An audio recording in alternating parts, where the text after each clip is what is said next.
Good afternoon. I am Dom. I am Jamie. And welcome back to the cutting room floor. Happy Pride Month to all the LGBT. All the Proud Boys out there? Wait. Happy Pride Month for the Proud Boys? Pride Month for the Proud Boys. Yeah, you know? They're out there cleaning up the streets. Yeah, I guess they are. That's what they call it, right? That's why everyone has warm drinks now, right? Fuck ice. Isn't that what they say? No ice. Yeah. Keep I don't want no ice in my glass. Yeah. Like Robbie Van Winkle is just known as Vanilla now. Vanilla. Because he has to drop the last part of it. So now it's just vanilla. Baby. Yep, it's just baby with some breaks in it.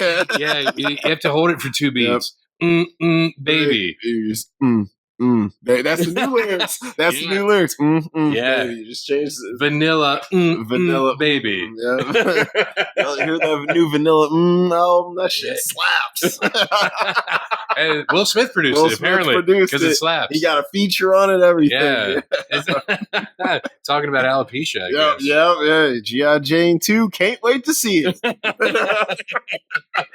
He even laughed. That shit was funny. I laughed. Yeah, but she ain't got no fucking sense of humor. I would have laughed. I think people take themselves way too seriously. I was literally just about to say she takes herself so serious. Because, if you're in the spotlight like that, you can't take yourself that seriously. Yeah, especially an award show. You know what it is. And there's always, especially if a comedian is standing 10 feet in front. You're the first. He's been staring at you all night. Yeah, conjuring this up in his head. Yes. So, come on. Well, anywho, we decided to honor our LGBTQIA plus. Yes. Hey, look at me! Bam, you did it. Hey, I'm getting the letters down. Yeah.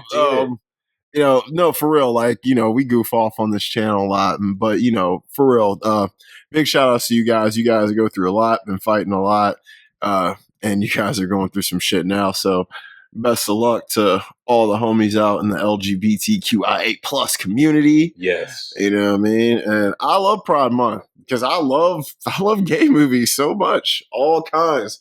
Trans, lesbian, gay, coming of age. Is Wizard of Oz an LGBTQIA plus film? I think it could fall in that category. If you think about, honestly, the three guys that worked on the farm, but courage. Yeah, especially that guy. Courage was definitely Oh God. Oh my God. But somewhere over the rainbow. Yep, somewhere over the rainbow. That's really. I wouldn't be shocked if there was some people in the closet working around that film. I guess we'll see in Wicked for Good. Yeah, because I mean, look, it's not a coincidence that Cynthia Erivo is in the LGBT community. I always feel strange when I see, because I saw her with her partner, and they look the same to me. They do, and that's weird to me. It is weird. Shouldn't there be some kind of some way to differentiate them slightly? I hate to say that. Because I'm a little older, so I remember lipstick lesbians. Yeah. The bull dykes. Yeah. Yes. Which historically, it comes from the term bull dyker, which was actually a job people used to have. Oh, wow. Yeah. That's where the term bull dyke comes from. Okay. From back in I think maybe the 20s it started. Look at me learning something every day. Yeah. So maybe I'm just too old school. I kind of have an old school mind. So I'm in that weird stage where I definitely grew up where people use the F word just regularly, and people use the G word, not necessarily in a derogatory sense. Oh, it would be a negative connotation. Yes. So like you're saying, that is this. Yeah. Where it's you don't mean happy. Yeah. I don't mean happy, and it's but I don't mean it's homosexual. It's just whack, and it was just a synonym for whack, which I believe isn't good. Yeah, no, it's not. But it's you bring up a good point though about how language can be used to disparage people, and you don't even think about it. You don't think about it. Yeah. When I was a kid, it never had anything to do with that group of people. No, it was just a word. You heard it somewhere, so you just used it, not thinking how it could hurt somebody emotionally. Now the F word was never really in my vocabulary. Friend. Friend, Yeah, I understand. I didn't like that show either. Yeah. That's one F that's word. That's a rough show. Although, man, back in the day, come on, Courtney Cox was my boo. So you obviously love Ace Ventura, Pet Detective. Love Ace Ventura. Remember I had you. Yes. Scream. Did you watch that? Yeah. Oh, yeah. Your gun is poking me in the hip. Speaking of Pride Month, right? Got a test. Should have watched that. Right? Got a test tube in your pocket. But yeah, I mean, I thought it was good for us to cover an LGBT movie today because we didn't do one last year. And, right now. Hold on, really quick. Just speaking of Ace Ventura, after he finds out about the gun poking him in the hip, doesn't he have Gary's reaction from Bachelor Party? He definitely does. Yeah. Sorry, that just hit me. I was like, wait a second. So obviously Jim Carrey's a fan of Bachelor Party. Bachelor Party. Yes. Wow. Sorry. That was probably one of his favorite movies. It could have been because Tom Hanks, I believe, is from Canada, so I'm sure he's Canadian. Because so is Jim Carrey. I knew that, but Tom Hanks Canadian? I believe he is. I got you. So he could have been, looking at one of his heroes. He could have. That would make a lot of sense, actually. Yeah. Now I gotta know. Is he Canadian?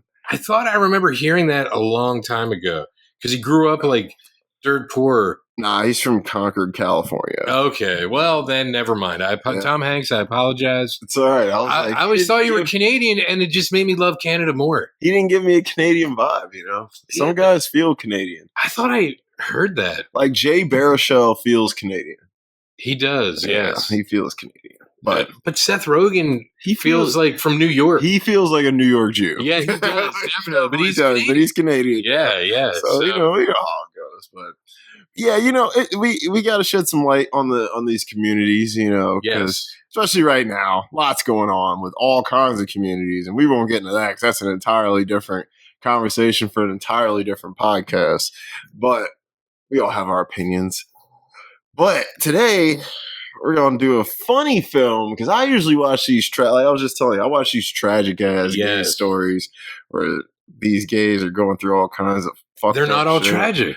They're not all tragic. I mean, they're kind of, they can be sad, but that's just love and life. Love and, I'm like, we all have heartbreak and loss. Yep. So, but I mean, I'll be watching LGBT movies where dudes get beat up and, just for who they are. And then get killed and stuff like that. Yeah, it's effed up. Well, see, I usually tell people, and I don't know if I ever said this to you,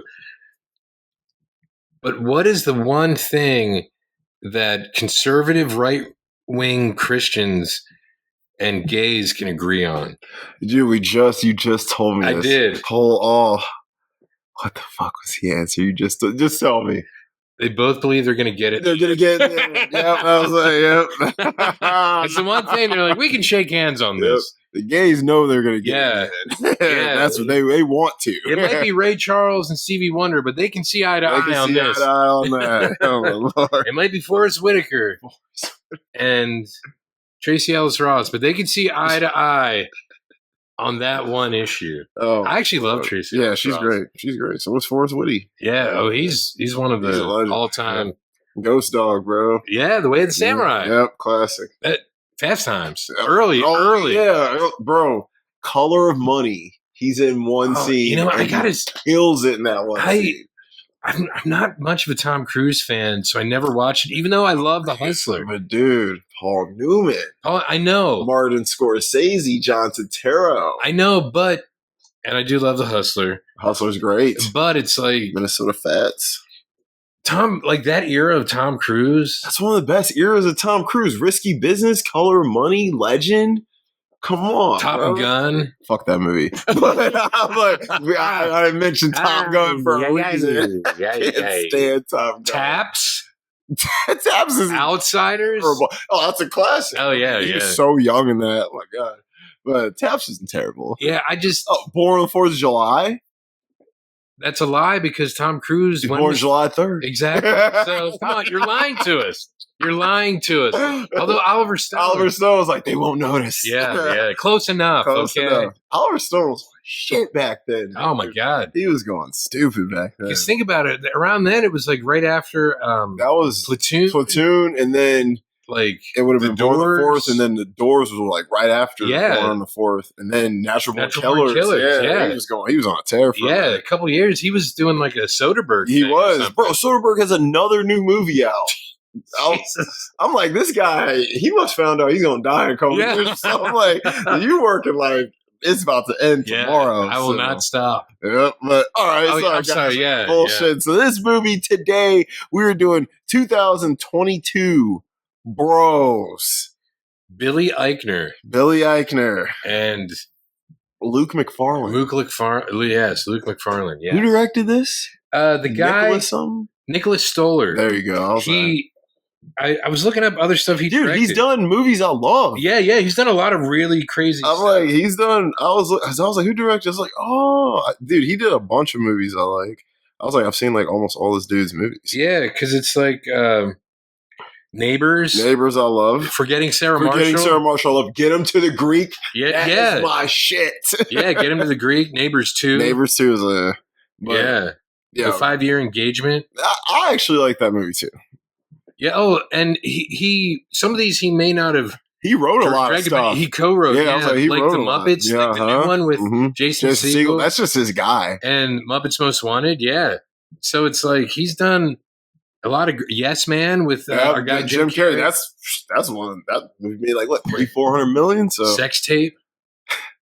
Have you seen that? I've seen that. Fun with Dick and Jane. He's all right. He did a lot of Jim Carrey and Jason Segel stuff. Yeah. He likes tall, thin, goofy white dudes. Yeah, because think about Forgetting Sarah Marshall and Get Him to the Greek with Russell Brand and Jonah Hill. Yeah. Wow. He was just like in that circle, like Russell Brand, Paul Rudd, Jonah Hill, and Jason Segel. And you notice who produced this film? I didn't notice. Judd Apatow. Oh, and that's probably why. Yeah, this feels Judd. Yes. They must be good friends. Yeah, because this film kind of reminded me of like, if I say like Gay Bridesmaids, it is like a Gay Bridesmaid. Yeah, the vibe of it. The vibe of it. Yes, yes. The style of it. Yes. Like the way Billy Eichner was reminded me of like Annie and Bridesmaids. Mm-hmm. Yes. That's very cynical. Yeah. Yes.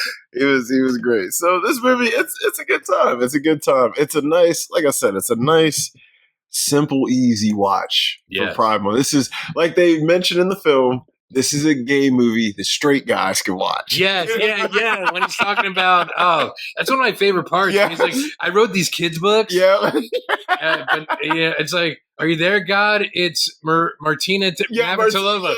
Yeah, he's like, these kids don't know who that is. Yeah. I'm like, bro, I don't even know who the fuck that is. Yeah, they'd rather talk to him about someone who doesn't exist instead of someone who does. Yeah. He's like, wow. He's like, they want me to make it like a straight gay movie, so what? I'm gonna fuck Jason Momoa on top of a volcano? Yeah, he's gonna butt fuck me while we're worried about what? A volcano? I was like, there is a lot of funny lines in this movie for sure. And the thing is, Billy Eichner reminds me of like guys I've worked with. The way that he sounds and the way that he says things, it's incredible. Because, you know, a lot of male nurses are not straight. Of course. And so watching this, like I feel like I know him because his personality, his mannerisms, his cattiness. Yes. Like I don't want to say I've dealt with that for years, but like some of the best friends I've had at my jobs are exactly like that. I mean, I was because they're really amazing to work with. When I was watching this, I was like, I could hang with this dude. This is definitely a gay dude I could chill with. And the one dude who in the film who's married to the woman, isn't he from like Half Baked and stuff? Yeah. I'm like, hey, it's that dude. Only he's obviously happy because he's fatter now. Yep, he put some weight on. Yeah, as I'm older, I realize pounds mean you're happy. Yep, but I don't have to impress anybody. You don't. I don't have to do roids and go to the gym. Yep, and change my voice. So random and funny. And especially after when he's like uses real voice. He's like, guys, like what the hell? Yo, that part. Is that your real voice? Yeah. That shit was so funny. It's like as soon as he approached you, I was like, oh, this this dude's gay. Okay. Yeah. And I'm like, he's like, want to help me with this set? And he's like, yeah, bro. I'm like, why are you acting like this, bro? Like, first of all, Him and his concave chest. Yes, I was like, I would not ask this guy for a spot. This guy's anorexic. Right? I'm like, this guy probably can't even put up 135. So I'm like, no. And then I'm like, yeah, this black dude clearly he's interested. Yeah, which is fine. But all right, we'll get to all that. So let's get some stats popping. He's like, what's his name? Bobby Lieber, right? Bobby Lieber. He's like Bobby, the other white meat. Yeah. That's what he was thinking. Chill. All right, Rotten Tomatoes, 89%. Pretty good score there, yeah. IMDb 6.4. All right, score Letterboxd 3.1, which I was actually shocked by. There's a gay guy I follow on Letterboxd who I like a lot of his content. Shout out to my man Brian from the Awards Contender. And he reviewed this film and he gave it a 4.5. And then I was like, 4.5? I was like, wait a minute. Duh. And then I read his review. I was like, this makes a lot of sense. I was like, he's probably been in some of these scenarios. Oh, yeah. I'm sure. I'm like, from what I've heard from people I've worked with, like, it seems like this is pretty accurate to what you go through in, like, the dating scene. Yep. I felt like this was accurate to the gay experience as, like, a single gay person. Yes. Especially, they were older, too. They were, like, 40-something. So. Yeah, so it's like... This is the story you'd think would be about people in their late 20s, early 30s, but, you know, these guys are in their 40s, so I thought that was interesting, too. But this film, it's about a guy, my man Bobby. He runs a podcast. Yeah, he's a podcast. He had a couple jobs. Yeah. He does a podcast about the LGBTQ plus community. And he just got a job helping to open an LGBTQ plus community. Or community, what am I saying? Yeah, museum about like the history. So there's a lot of like historical things interspersed in this film. So it's sort of like analogous to whatever other struggles other communities might have. Yeah. That's really what they're going for. Yeah, it's and what's cool is like so Bobby, it starts out Bobby's basically he's on his podcast giving an intro to who he is and what he does. Yeah, because he's answering questions. Yeah, he's answering questions, you know.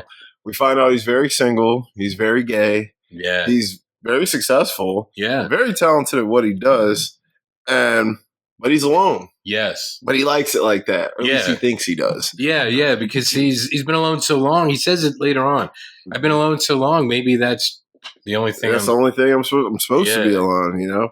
And the thing I liked about this movie is it like enforced and kind of dispelled a lot of gay stereotypes. Yes. Like the scene where they're talking about like how they all think we're super smart.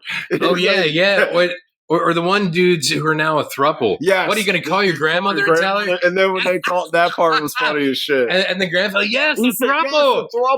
I'm like, these grandparents look mad young, bro. Yeah. I was like, either black don't crack or they just put gray hair on a 45-year-old. Yeah, they probably did. Yeah. Like, they look mad young, but that part was funny. But so you see him going through, he's breaking down his life and everything's going on. So you learn pretty much all the basic surface level stuff about this guy in the first 3-4 minutes. Yeah. And he goes out, he does what all the gay dudes do that are single. He watches Grindr. Hallmark movies. He watches Hallmark movies, aka Hallmark. Yeah. He watches Hallmark movies. I'm not saying all gay guys do that. But gay single guys, they go online, they find guys online. Oh yeah, they Grindr and Tinder and the new app they were gonna make. Oh, hold on. It was I think sort of like a Z. Zellweger. Yeah, Zellweger. Yeah, like Renee Zellweger. It's for guys who want to talk about like their favorite actresses. And then hook up. Yeah, and then leave. Yes, Zellweger. Yep, Zellweger. And I'm like, is that the actress we really chose to name after it? Like mine, I would have called mine like Blanchett or something. I don't know. But, well, they love Renee Zellweger. It's probably because watching Bridget Jones. I was going to say watching Bridget Jones. Mad About the Boy or whatever the new one is. Yep. I kind of want to see it, dude. Don't judge me. Oh, the other ones were great. Yeah, I'm like, I like Bridget Jones. Renee Zellweger, Hugh Grant, our guy, right? Harry Hart from. Yes. Oh my God! Why he? I'm thinking Mr. Darcy for Pride and Prejudice, which he was. Colin Firth. Colin Firthy. Yes. The GOAT. Yeah. So like, how can you go wrong with that cast? They're good. Look, they didn't make as many as they did because they suck. And especially Renee Zellweger, like post Jerry Maguire, like that's when she really took off because you saw Empire Records, of course, and she was great Loved in it. her in that, but like she was probably the best part of that film. Yeah. Well, of Empire Records. Yeah. Wearing that smock. Liv Tyler. That's it. Liv Tyler. I've never been a Liv Tyler fan. What? I'm sorry. Bro, she was so fine in that movie. Oh my Lord. But that's Liv like Tyler. 30 years ago. She's still fine. Yeah. What you mean? She's only like 48. Yeah. I know. She's like my age. Yeah, I'm like, she's really still, bro. No, she looks better than I do. Don't get me wrong, but she has the money to look better. She's a super Nepo baby. You know? Yeah, because she was raised by Ted Nugent, right? Or Todd Rundgren. I'm sorry, Todd Rundgren. And is Steven Tyler's daughter. Yeah, you ain't never had to worry about a damn thing. Yeah, yeah. So it's like, okay. Yeah, and after the Lord of the Rings, man. Yeah, I'm like, Lord of the Rings, she blew up. I mean, I feel like after like Incredible Hulk, and then with Ed Norton. Is she in that? Yeah, she plays Betty Ross. I've fucking seen that forever. Yeah. But then like she did Armageddon, bro. That kind of put her on too. Don't hate, bro. It's a guilty pleasure. Okay, so like you know I love that damn Aerosmith song. It's good. Whoa. So you know the song from Dirty Dancing, I've Had the Time of My Life? Yeah. The woman who sings in that song wrote that song. What's her name? Jennifer Warren or something? Oh, she's great. She's great talent there. Yeah, I guess she didn't want to miss a thing. She didn't want to miss a damn thing. Like that era Michael Bay, I was never a fan of. Well, you didn't get good until probably like Bad Boys 2. Because like, I used to love Pearl Harbor. She was in Pearl Harbor, wasn't she? She is. Yeah. She's the triangle. Yeah. I used to love Pearl Harbor, but because of, we've said this before, Michael Bay is a great action director. Action goes like stupid. When all the action is happening, it's fucking amazing. It's great, but all the little love triangle shit is whack, bro. I used to call that film Saving Private Titanic. Yes, that's basically what it is. It's like, and I love all three leads. Like, I love all three of them. I mean, Shannon from Fashionable Male. Yes, or Batman. Yeah. This is before he was Batman. Yeah, I guess up to then. Yeah. It was really just Armageddon, Good Will Hunting. Yeah, I'm like Armageddon, Good Will Hunting, Mallrats. Yeah. Dogma. Dogma. Yeah. That was about it. Because, like, Daredevil wasn't out yet. No, this Daredevil was like 2 years later. Yeah, and then... Because Pearl Harbor's like 01. Yeah, was Geely out then? Probably not. No, but the guy who directed Geely directed Meet Joe Black, didn't he? Yeah. So it's probably a great film. Geely is supposed to be one of the worst movies ever made. Yeah, but the director is so good. Like, how could it be bad? Meet Joe Black... Meet Joe Black. With man, Brad, bro. With the chick from Mallrats. Which one? Oh, the main chick. Yeah. Yeah, I can't remember her name. Yeah, me either. She's a Mystery Man and shit. Yeah. She was hot, man. I'm shocked her career didn't get. But I'm shocked she didn't go further. Yeah. But anywho, sorry, bro. So our main boy Bobby, he's living life, living a nice gay life, having fun. Yeah. He goes to these very gay parties, and I'm like, I guess in New York City, you would go to parties like this. I guess, yeah. I'm like, and didn't the old guy who looks like Dumbledore on steroids or injected with steroids, didn't it look like J.K. Simmons? It did with hair. It looked like J.K. Simmons with hair. Because there were pictures online from a couple years ago, I think when they were doing Justice League and stuff, of J.K. Simmons like jacked up. Yeah, believe it or not. And I'm like, is that J.K. Simmons? That'd be fucking hilarious. I love J.K. Simmons. That's my man. Yeah, he's an amazing actor. Amazing. I just watched The Accountant too. Oh yeah, because it's on Prime. Netflix on Prime. Yeah, it's pretty good. John Bernthal. Yeah, he's hilarious in it. Dude, The Punisher. Oh yeah, he's the man. I know you haven't watched him as The Punisher because you never watched Daredevil you're strictly Iron Fist and Luke Cage. I know. I get it. But if you see him as the Punisher, you're like, there is no other Punisher. Oh, dude, I've seen some little clips. He looks badass. Incredible. But it's like Daredevil season 2 and then 2 seasons of the Punisher. He's just amazing. He's great, bro. Dude, since The Walking Dead, I've liked him. Even though I don't like his character in there, I was like, this guy's a good actor. Did you like him in The Many Saints of Newark or whatever it's called? I actually didn't watch that movie because I've been wanting to watch The Sopranos over again before I watch it. But it's a prequel, so you can watch that first. I could, but Yeah, because look, it's one of Ray Liotta's last roles, I think. R.I.P. Because I think he was in another film that he was filming like when he died. Yeah. But that's one of his last. Cocaine Bear. Cocaine Bear. I mean, directed by Elizabeth Banks. Yeah, I love Elizabeth Banks. She's not bad. And speaking of J.K. Simmons, she was his secretary in Spider-Man. Oh, she Betty Brant. Love her. Yeah. She's come a long way in her career. She has. You couldn't have told me she was going to get to where she got, like, when I first saw her, back in, like, a 40-Year-Old Virgin and shit. Or, like, Wet Hot American Summer. That shit is hilarious, though. But, yeah, you couldn't have told me that. Yeah. And then, if she got Hunger Games, she kind of took off. But, yeah. So, this dude, he goes to this party, right? And, like, this is, like, New York, like, super gay party. Like, it's at this nice-ass club. Yeah. All these dudes are in there, oiled up, muscles, no shirts. It's sort of like if you've ever watched The Simpsons, there was an episode a long time ago about this like metal factory or whatever. And they were like, we work hard, we play hard. So like after whatever, it like turned into like this gay nightclub where like all these like muscle bound jack dudes are just like dancing around, bro. Yeah, that's exactly The Simpsons. It was on The Simpsons. The Simpsons, they have a great grasp on life. Because, like, I've seen a lot of films where there'll be a bunch of men who work in a completely male dominated field.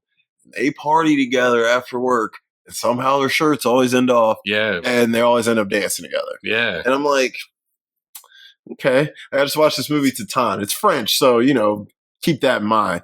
These firefighters, all these jacked ass dudes, after work, they all take their shirts off, put on techno music, and dance with each other. Wow. And they're like, and I'm like, this ain't like two-stepping with the homie at the party with a drink. Y'all are like, not like we did in Perlich's party. Yeah. It's not like that. It's not like that at all. It was. I was like, okay, whatever. Yeah. Hey, but you know what? Blow off your steam. But also, they're French, so they it's are French. Like, so like, this is straight to us. Yeah. A hole's a hole. Yeah. I don't see your face, so just turn around, buddy. This guy. And that's when they're married to a woman. Yeah. What do they say in the Middle East? Men are for pleasure, women are for babies. Wow, really? That's what I heard. Wow. No, wow. Correct me if I'm wrong, but I've heard that more than once from different sources. From the Middle East. Yeah. Wow. Whatever's clever. But anywho, so this party is insane. Like, so would they say like, instead of like, oh God, is it like, oh Allah? Maybe. I don't know. I'm just curious. Look, maybe we'll have to go there and figure out the culture. Yeah, I'm sure it's great. But anywho, wow. So this party is like, this is a party I would go to if women were there. Because the party looked lit. And it's not that I have anything against going to a party like this. You would probably be popular at a party like that. Probably would. I mean, I hate to say that. Dude, they'd be like, Dom, why is your shirt still on? Yeah, they'd be like, bro, remove, come on, you see the vibe. Yeah. I mean, at the gym, dude, I probably get looked at by more dudes than chicks, like low key. So instead of like yellow tails or brown tails or whatever, all their tails are in the front.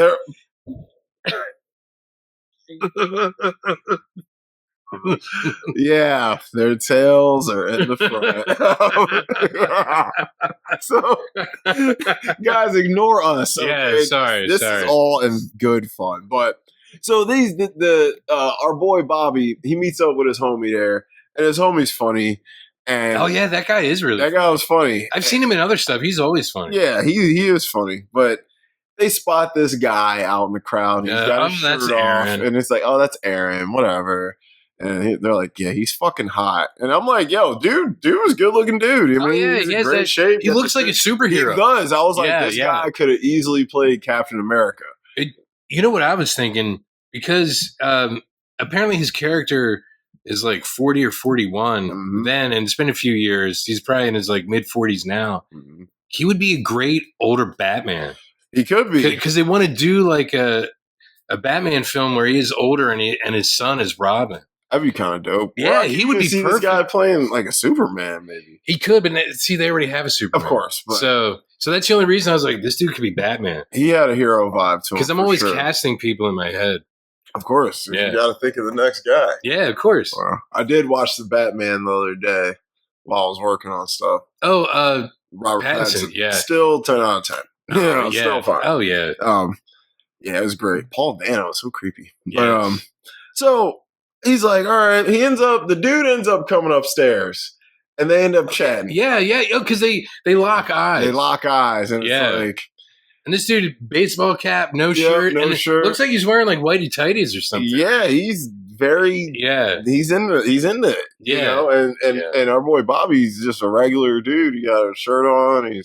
He's like, I'm just here to drink. They're drinking that drink. What was it called? A shit something. Yeah, I got it close. It's like a shit rocket or something. Yeah, that's what it is. Yeah, that's what it is called. Yeah. It's like a Red Bull with. I'm like, well, okay, I'm not drinking anything called shit rocket, but all right. It's like, all right, give me a shit rocket. But these two end up chatting, and they kind of both are cynical in their own ways. Yes, Bobby's obviously more outwardly cynical.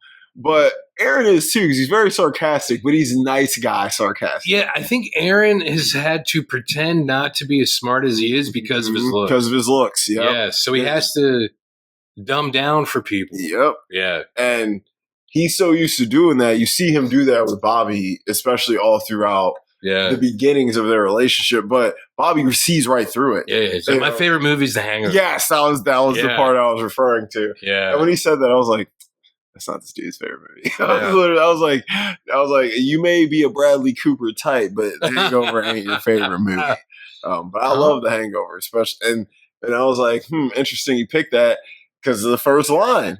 And they brought that up. Yeah, and I was like, wow, it's so funny they brought that up because I'm like, obviously, I don't think that's a line that's going to be like, oh, they said that, I'm not going to watch this. But it does show you how much times have changed just in 12 years at that point, 12, 13. Yeah. So, because I'm like, they would never have that as an opening line in a movie now. Like, Paige and Dr. F word. Yeah. It is funny, though. I ain't going to say I didn't laugh. Well, I wonder if, God, I saw the first one, like, right after it came out. So it's been a while. So funny. But, like, I wonder, I'll have to rewatch it. I'm not going to even speculate. So funny. Because I do love Ken Jeong now. Yeah, Todd Phillips. Well, Todd Phillips, I loved Road Trip. Road Trip is fucking I love hilarious. Starsky and Hutch. Starsky and Hutch is hilarious. Old School. Old School is fucking, I was just talking about. Yeah, so The Godfather. Man, Speaker City. Old School is kind of like, that's one of the earmuffs, right? Earmuffs. You can say fuck shit, whatever. Yeah. I think Old School is like a comedy remake of Fight Club in a lot of ways. It kind of, you know what? It actually is because, like, and we can talk about Old School. We can talk about Old School because, like, they start like a frat, which is essentially the Fight Club. Yeah, a bunch of guys who are misfit, outcast guys. Yeah, who come together over this one thing and they fight for it. So it's like Fight Club meets Animal House. Yeah, I was literally gonna say it's got an Animal House vibe too, bro. That's what it is. Like, it's got an Animal House vibe. It's fucking hilarious. I love Old School, bro. Oh, you got a fucking dart in your neck. Oh yeah, you're my boy. You're my boy, dude. Ring the fucking bell, you pansy. Yeah. Oh, classic film. Yeah, I love that film. Yeah. But so these guys they meet and you can tell right away Aaron is very guarded, much more guarded than Bobby is actually. And it seems like on the surface Bobby is, but Bobby's not. We see Bobby have encounters with this random guy that they only text and meet up and like. That was one of the weirdest sexual encounters I've ever seen in my life. Here. Yeah. I was like, is this Silence of the Lambs? Yo, I was like, what the fuck? That dude in Silence of the Lambs is like Howard Dean. Yeah. At the 04 National Convention. Yeah, I'll get you something to clean that up. Yeah. I was like, and then I love how it's like sticking to his hand. that after he's the dressed. paper. Yeah, Yeah. I was like, okay, great. I was like, little details that impressed me. Yes. And I was like, and I started thinking, because I was like, man, this would be a very empty life. And I like how he describes it, because it's all while he's talking about it, I think, on his podcast, right? Yeah. How he's like, we do these things and then we kind of cobble together like a fake romantic life. He's like, even if I'll bang a guy, and even if it sucked, I still just want to like lay with him and hold me. And, and I'm like, it was sad to me, because I'm like, this guy has everything, but his life is so empty. Yes. Like, and you wouldn't think that. You wouldn't think that. Yeah. I'm like, man, this guy has to resort to these extremely meaningless encounters with these men who give zero fucks about him. Yeah, well, they give one. Well, one. Yeah, one fuck, and that's it. That's it. Shit, some of them don't get a fuck. You just get a handy. Yeah. Because you're right. That encounter was that was awkward. That was real awkward. I was like, oh, Lord. I was like, that was more awkward than your first sexual experience, probably. That was weird. So I was like, okay. And it was sad to me, because it said a lot about his character. I'm like, okay, he exudes this confidence, but deep down, he just wants to be loved like anyone else. Well, that's what Aaron says later on. He's like, you're the most confident person I know. He does say that. Almost to a fault or whatever. And then there's that like monologue from him where he kind of breaks it down as to like why he is that way. Yeah. And he has a line in there, in that monologue, that's actually my favorite line in the film, but I'll save it for quotes. Okay. Yeah, it was sad to see him go through that, because I was like, he's obviously a good guy. And then, he goes to dinner, all his friends are married, or they have a partner. Yes, or whatever. Or a throuple. Whatever. Yeah, because there's the straight couple, and then everyone else is gay. Everyone else is gay, but they're all paired up. Yeah. And he's the only one, but he's kind of the centerpiece of the friend group. He's kind of like the glue. Party. Yeah, he holds them all together. And so, and you got to have the single guy in the group who does do that, because the single guy doesn't have to go to Pier 1 Imports on Saturday. You know what I mean? Like, you're only saying that because Pier 1 was supposed to sponsor the museum, but then they went bankrupt and got bought by the Taliban. Yeah. As they say in the film. They do say that in the film. And it's funny, I forgot they said that in the film, but they did. Yeah. And so Bobby's or Al-Qaeda. I forget which one, but it was one of those.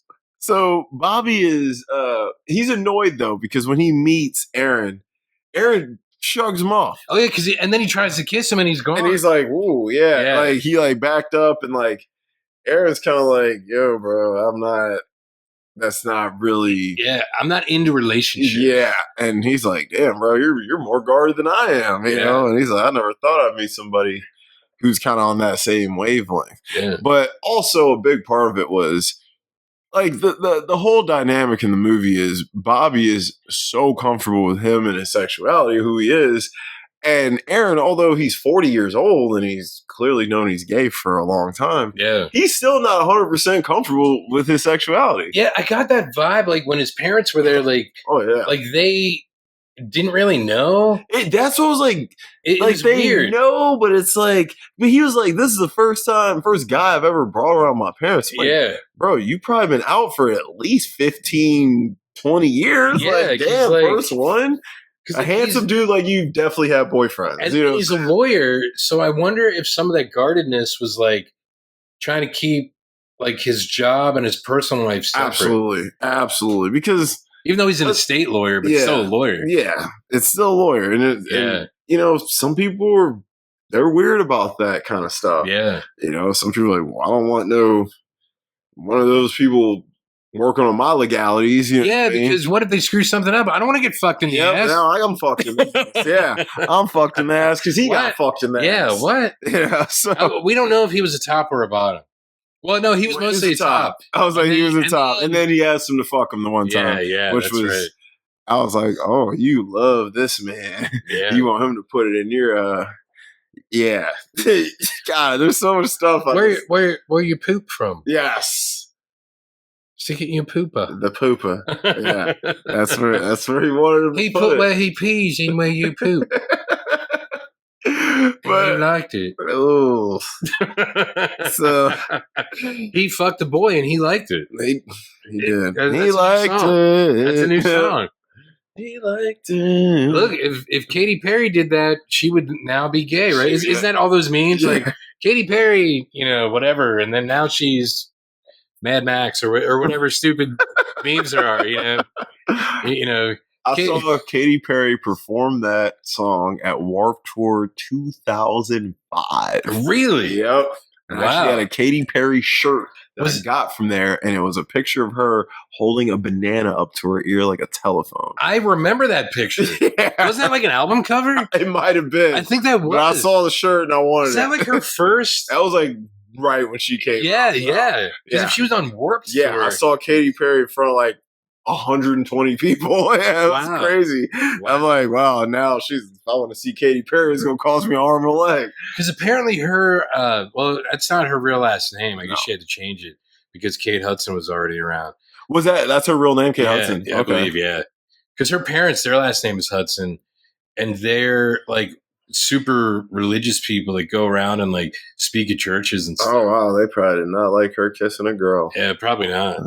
Or the fact that she liked it, unless they got a cut. Yeah, they were like, and then they're like, we love it. You can kiss a girl as long as you donate to the church. Yeah, all right, fantastic. Be like, we need a new wing added. Yeah, but yeah, so they have this weird encounter where they're like, maybe we'll link up, maybe we'll holler at each other, maybe we won't. They kind of just play it off. Well, Bobby gets the number from the homie, and they start texting. And they say, "Fuck it, let's meet up." Oh yeah, because Aaron's not on Grindr. Yeah, he's not on Grindr. He's like, "Well, I'll see you on Grindr, Tinder, or Zellweger." Yeah, or whatever fucking app you use. He's like, and he's like, his delivery is great. Yo, that sounds like Bobby was funny as shit. I just really quick. I think my favorite part is when he's taking steroids. And he's with the people at the museum, and he's like, I'm on steroids. I'm roid raging. Yeah. he just says whatever. He's like, I'm on steroids. You're on steroids? Out of nowhere. Yeah, you're on steroids? It doesn't feel like it. It doesn't feel like it. Because they're like, hold him down. Like, yeah, I don't feel like you're on steroids, bro. That part was funny. Honestly, a lot of the funniest parts were him planning for the museum. Yeah. Or like when the Debbie chick comes. Oh yeah, Deborah Messing. Yeah, she's like, it's a character. Yeah. I won an Emmy. Yeah. Over I beat Sarah Jessica Parker. No one remembers that. that show is funny. Because at the time it would have been Sex and the City, which like that show is oddly been coming up in pop culture lately, and it's making me kind of want to watch it. But have you never watched it? I've seen some episodes. I've never watched all the way through. Yeah, I think, bro, when that show was hot, I was like young as shit. Okay, I got to tell you this really quick. I apologize, everyone.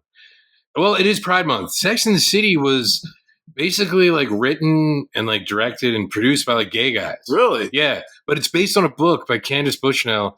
She had in a newspaper in New York somewhere. I forget which newspaper. I apologize. But it was a column where she would talk to people in the city about, their sex lives and their social lives. Uh-huh. And so she published a book. The show is based on the book. So like the first season is kind of like these stories from this book, but they use different characters from the book and make them like the main characters of the show. But it's done really well. It's incredible. I started watching it, I think, when the second season came out. I bought the first season on VHS. Oh, that's what I'm saying. This shit is old, bro. Yeah, it came out in like 98. I was like, bro, I was 10 when that came out. So, like, I fell in love with it because I read the book first. Mm-hmm. I'm like, oh, this is incredible. Something happens at the end of the third season. I stopped watching the show. It's like 6 seasons long. That was that bad. It hurt me. All right, well, don't tell me more. I won't tell you because if you watch it, we could talk about it, and then. Because Felicia's been trying to get me to finish the series.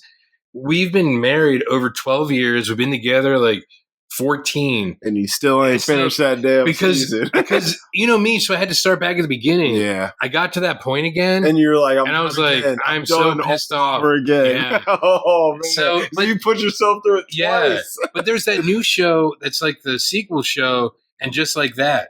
that's on Max. Okay. So that's probably why it's been coming up. I think that because now they're older, and it's like seeing what happened, 25 years after, because they had 2 movies after that and all that. But anyway, it is worthwhile. You should check it out. The one chick's still hot, bro. The brunette. What the fuck is her name? Oh, in the show? Yeah.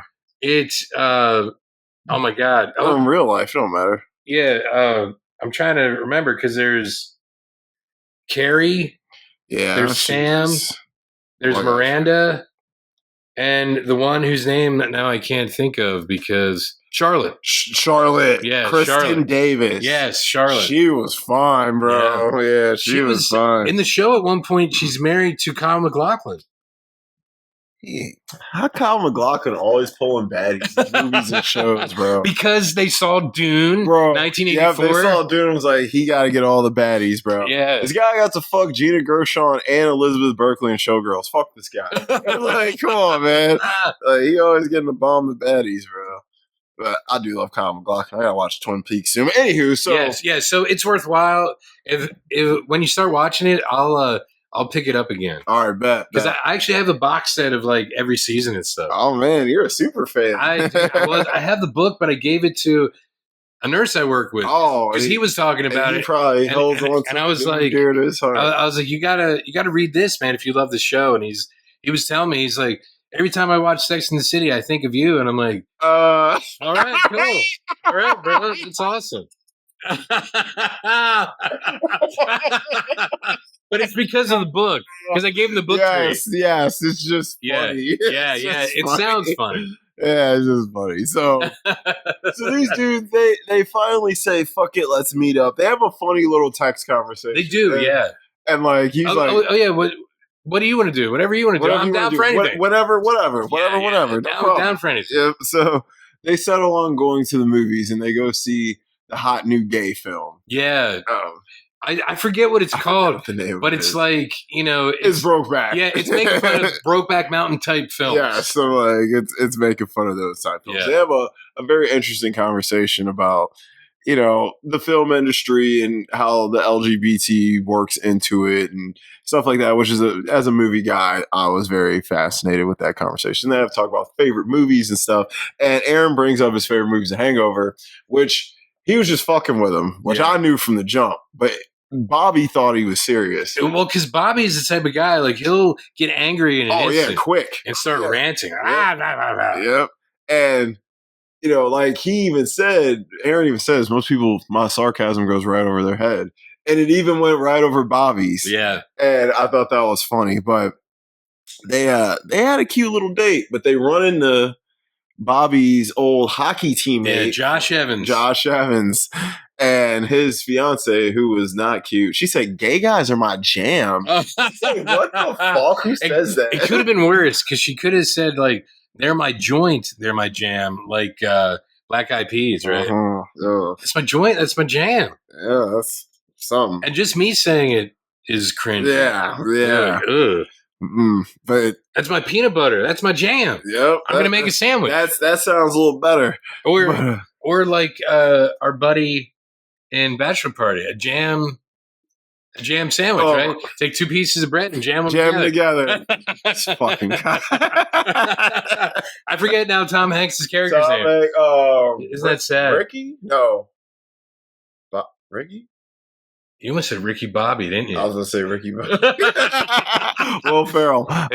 Anyway, it doesn't matter. Yeah, so that was a couple weeks ago. Go back to that episode. Yeah, watch that. It's funny. Yes. So these guys, they go on the date. They have a good time. But, right away, Bobby can see that Aaron's a little different depending on who he's around. Yes. Because obviously Josh Evans didn't know he was out. Or didn't, their relationship isn't gay. They were hockey jock mates. Yeah. So sure, they would shower together. And I'm sure they would roughhouse and wrestle. But that's not with gay. a rough towel. Yeah, it's 2 men exploring each other's bodies. That's men letting out masculine energy. That's what that sticky stuff was. That's masculine. I ain't gonna lie, bro. Chill. I ain't gonna lie. I quit wrestling because it was just. It's having some dudes. I was sick of grip. I was like, you know what, dude? I was like, skateboarding and football are more fun. Yeah. So even though I was very good at wrestling too. When I quit, my coach was like, "Dom, what the fuck, dude?" I was like, "I'm just done." Yeah, I'm afraid if I continue to do this, I will no longer be a tight end. I was afraid. You know what I was really afraid of? No. Getting a staph infection. Oh yeah, like my boy got a really bad one. Really, it really put me off. Yeah, and honestly, staph infections can get pretty bad, dude. His like MRSA. Bad. Yes, bro. His shit was bad. I was like, dude, he was out of school for like a minute. I was like, and around that time, wasn't there like some like meningitis worries? Too there around? Was all. Yeah, MRSA was going around. Yeah, then too. Yeah, for real. It was, in all seriousness, it can be really bad. Yeah, I was like, for real. It was definitely health risk concerns, but so. Bobby catches on to this, but they continue dating casually. And, they're having fun. It's nothing too serious. And, I like it's just a playful rom-com throughout the middle parts until they kind of meet the parents. And, or actually, no, before that, Josh Evans comes out as gay. Oh my god! And that stupid thing when he comes out on the video, because Aaron sees his video where he's coming out and he's like and whatever. Yeah. If you support me being gay, yeah. I'm like, what the? I'm like, is that what coming out is? Yeah. I'm like, I'm like, if that's what it is, I'm glad I don't have to do it. But I'm like, because he's like, oh man, he's like, I can't believe he's gay, and I'm like, listen. What kind of gay dude are you? Your gaydar was so off. Like, you would have known that guy was gay way longer ago. Like, I'm a straight dude. My gaydar is A1, bro. I know when someone's gay. And like this girl was flirting with Cora today. And I was like, yeah. And I was like, she was like, I was like that. She didn't want my help. So she didn't want my help. But so wait, is it her type? Oh yeah. I was like, what'd you think? She was like, mm-hmm. I was like, yeah. So I was like, so the dude, he's like, holy shit, this guy's gay. But he had a crush on this guy all throughout their upbringing. And so, obviously he's a little intrigued. And when he finds this out, he kind of ghosts Bobby for a while. Bobby's been blowing this dude's phone up because they had a real bro out moment at the park where they start fighting and wrestling. Oh yeah, because Bobby notices he goes for like the roided out, like super. Oh, I'm using air quotes here. Masculine kind of dudes, like the John Cena type. Yes, right? Big ass, muscly. Yeah, and he's like, obviously that's not Bobby. That's not Bobby. So Bobby starts like shoving him, and he's like, "See, I can fight." Yeah, he's like, I can whatever. You like that? You like that? Yeah. Push you a little bitch. So so their relationship gets very physical. And not just sexually. Yeah. Wrestling, pushing each other. I'm like, because that's apparently what Aaron is kind of into. Because there were some other scenes where like their first date, they went and fucked two other guys. Yeah. And it's like Bobby wasn't really into it.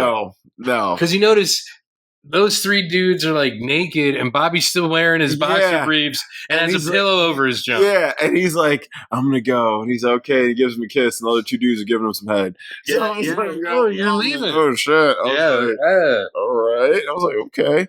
And I was like, one thing that's definitely different in the gay community is group sex seems to be very normalized. Yeah, and I guess. At least in this movie. Well, I guess if you think about it from like a heterosexual male point of view, you're not going to get anyone pregnant. Yeah, just man, just so and I hate to be like that base about it. I mean, that's a big worry you don't have to have. I mean, a lot of guys are afraid to bang certain chicks because they don't want to knock them up.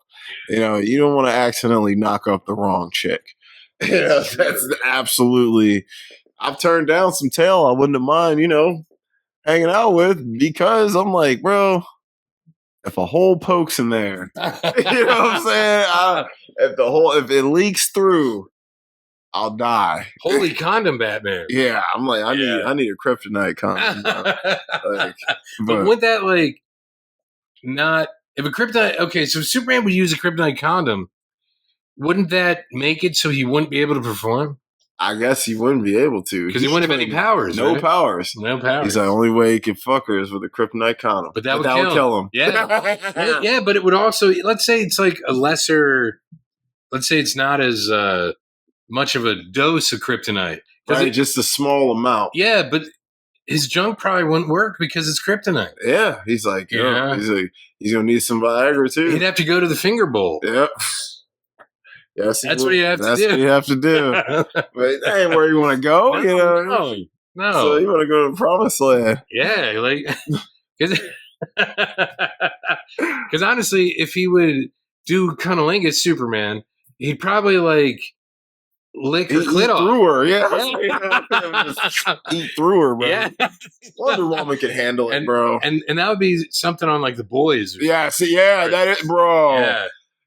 Dude, like, I know you've seen the one where the dude gets tiny and goes inside. Yes. That was fucked up. That was one of the most fucked up things I ever seen. I was like, yo, my face, I was like. But the special effects in that show are incredible. Incredible. This shit was better than the movie, but I was like, damn. Anywho, so they really get close. They're going to parties together. Yes. They're falling in love. They're falling in love. Watching Hallmark movies and shit like that. And so they end up going to a Christmas party. And who's there? Josh Evans. Oh, so this is with his parents, with Aaron's parents. No. Remember, before he went with the parents. Oh, my God, that's right. Yes. You're right. Steve is there. Steve is there. Yes. Hey, Steve. Yeah. Of course. I love how everyone knows this guy. Yeah, of course. So, Bobby is, like you said, they're falling in love. And Bobby is very much in love with only him. Yeah. And I would say that it's the same for Aaron, but he's had this crush on this dude who's actually all of a sudden available now forever. And so, of course, he's like, I kind of want to explore that. Yeah. And they get drunk, and he goes up to Bobby, and he's like, are we monogamy? Are we monogamous? Or whatever he says. Yeah. He's fucking wasted. Yeah, how do you feel about monogamy? Yes, that's what he says. How do you feel about monogamy? And he's wasted. And he's like, what? He's like, essentially, like, he's like, well, Bobby's like, I want to be cool. I don't want to fucking... We can do our thing, maybe not all the time, but, we can. Yeah. And he's like, so I'm like, and obviously as a watcher, you know where this is going. Yeah. And I'm like, all right, well, he's about to go fuck Josh Evans right now. Right. So they all go, and Steve comes in. He's like, hey guys, I'm trying to jump in too. And it's like, can you give me a massage? Yeah, my hands. I'm like, what the fuck? Yeah. I'm like, dude, get the fuck out of here. Like, so they have a foursome, and then the other homie comes in for a minute and watches. Like, but is that guy's name Peter or something? I forget. Peter or Paul or something like that. It was something like that. So they're doing the deal, and Josh Evans and Aaron they're going at it. Yeah, they're going at it. And Bobby's looking at him like disgusted because no one wants to see your person get fucked by someone else. Yeah, you know what I mean? And I think that scene, even though it's in a movie about gay relationships, like that could translate to any relationship isn't that at all. Sort of how, because wouldn't you feel some kind of way if you're like, wait, is he having more of a good time? Yes. Yeah. Dude, the insecurity. Yes. So I was like, every insecurity you have in life is going to come up, bro. You're going to start thinking about the time you fucking struck out in T-ball. Yeah. You're going to start, you know what I mean? You're going to think of every fucking thing. Every time you've been defeated. So it's like,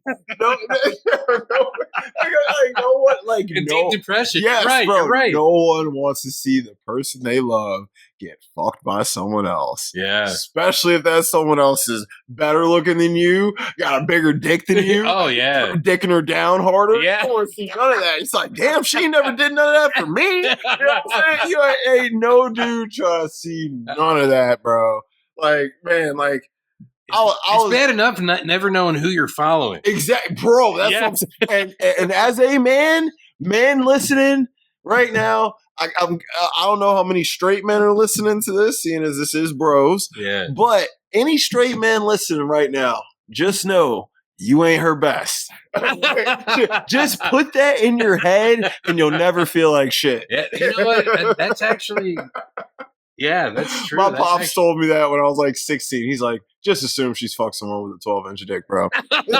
That's literally, he's like, just assume that. Whether she did or didn't, it don't matter. Yeah. Once you get that in your head and you get over that, you'll be fine. And I'm like, you know what? It's not bad advice. Well, that's why, that's why foreplay is important. Oh, yeah, bro. Yeah. You're cutting linguist, bro. Like, women like that more a lot of times, bro. I always said, ladies come first. Yep. That way, it doesn't matter how long you last. I tell, bro, I literally, you got to give them the sinner's advice. You know? Yes. Everyone got a button. Find that. Lick that. Yeah. That's true. You want to keep a woman? Yeah. You know what I mean?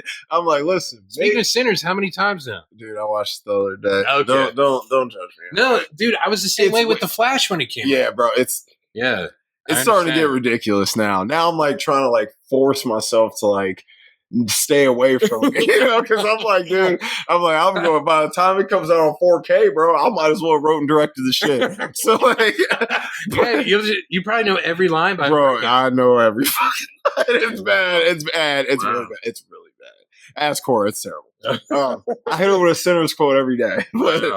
But so, yeah, like he's seeing that and it's breaking him down. Honestly, he handles it very well. He does. He handles it very well because most like, I know dudes who have been in that situation. Like, yeah, me and my girl, we were like, all right, yeah, we go.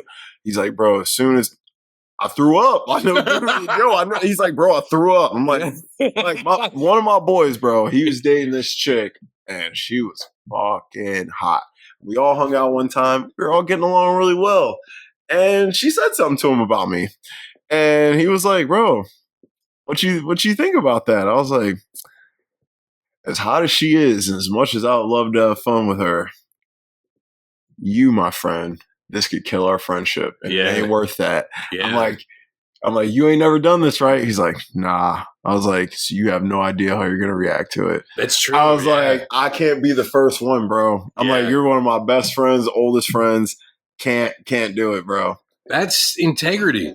Yeah. Believe it or not. Listen, man. That's bros over women. Always. Like, that's one code I've always followed, bro. Yeah. I ain't gonna bang your girl. You can leave your girl around me. I don't care how hot she is. When you're my homie's girl, you're now my homie. So you have a dick now. Yeah. You know what I'm saying? So you can be pretty, but you're a pretty woman with a penis. Yeah. You know what I'm saying? So we should remake Pretty Woman. We could. And call it Pretty Woman with a Penis. With a penis. Yeah. Yep. And it's the whole time this girl's basically trying to get this dude who only sees her as a guy. Yeah. For whatever reason. Yeah. It'd be funny. But starring Julia Roberts. Yeah, naturally. And we'll bring Richard Gere back. Yeah, why not? Why not? He's only like, 75? Yeah, I mean, he still looks great, though. Pay him in like gerbils or whatever, right? Isn't that, weren't those the rumors before? Wait, what? Oh, never mind. Well, look it up, everyone. Okay. I'm not saying it was true. I'm just saying it was rumors. I'm going to have to look at this. So they have that moment and they get, they're drunk and they wake up the next day. And Bobby clearly has been thinking about this all night. Yes. Because Aaron's like, I'm hungover. Oh, yeah, because he's bringing him like water. He's like, I got you some water. Yeah. And so he's like, listen, I don't want to be not cool or whatever, but can we not really do that anymore? Yeah. And Aaron's like, okay. And I'm like, Aaron clearly is into group sex. Every time he fucks someone, it's like 2-3 other people there. I think because there's like no strings attached. He doesn't have to. He said one-on-one's too intimate. Yeah. So it's like when he's banging like the fake baseball player and his husband, he's like, obviously he's the third wheel. Yeah. So these two are in love. I'm just a prop in their little thing. Yeah. There's no strings really attached. Yep.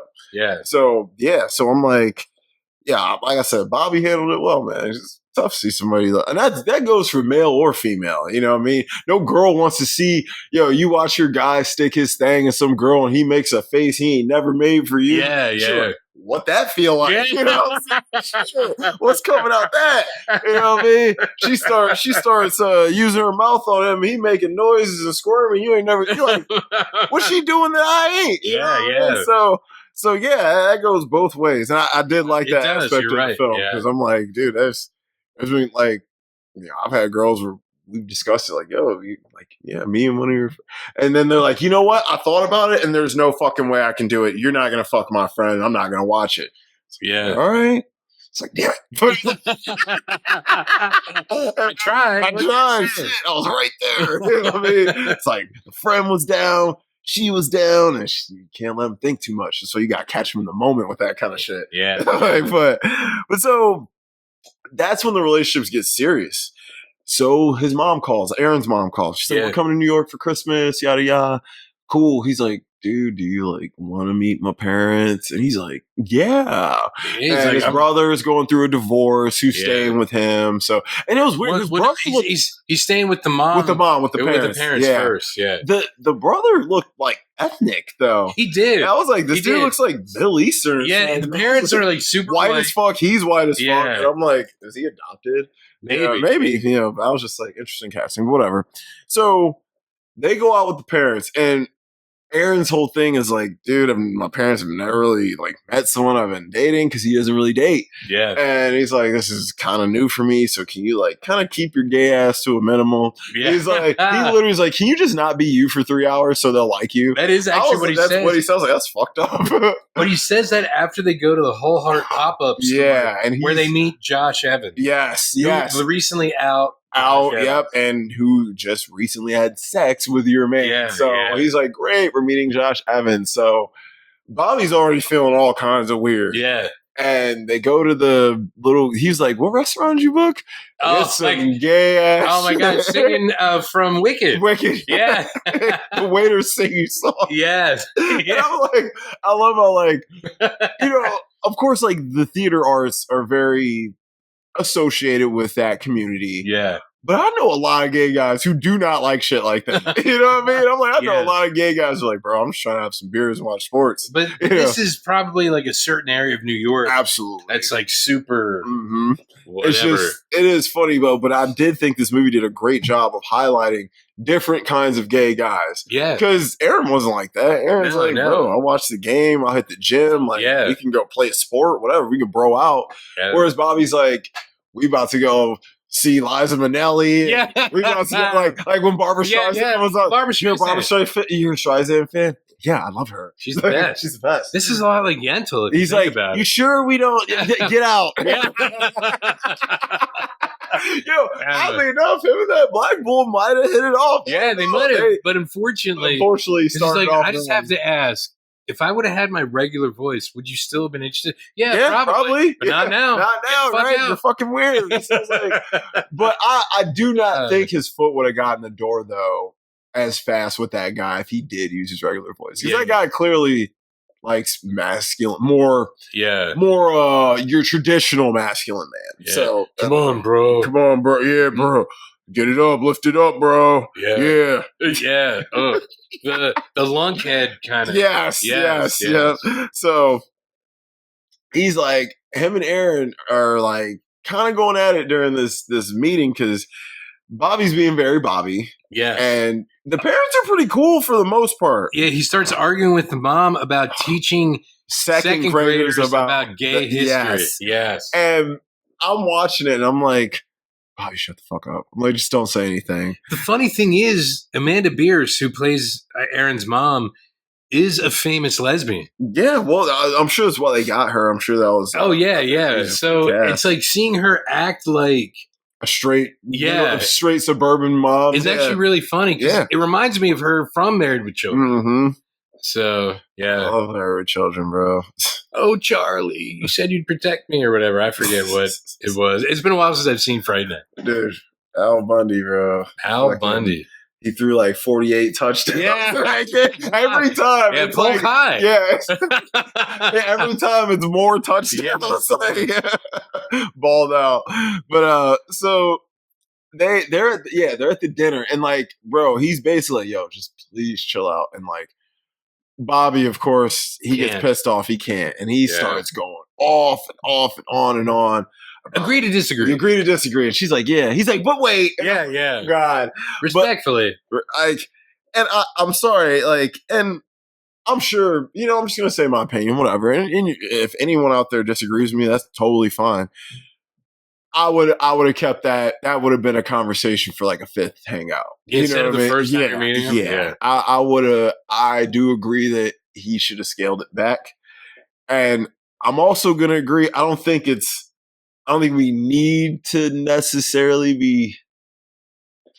Not saying don't teach young people. Like, I'm all for, like, if you were out in the streets with your second grader and you saw two men holding hands or two men kissing. Yeah, if someone asks. Yeah, I'm totally down for you explaining that to them because they're going to learn at some point. Don't lie to them. Don't hide it or don't make it seem like it's bad. But I don't think we need to present it to them in the classroom per se.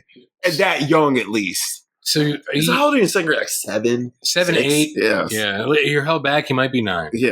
So you know my lovely wife. Mm-hmm. So she has this opinion about certain things in society where she's like, if you get things right with black people, everything else will fall in line for everyone else.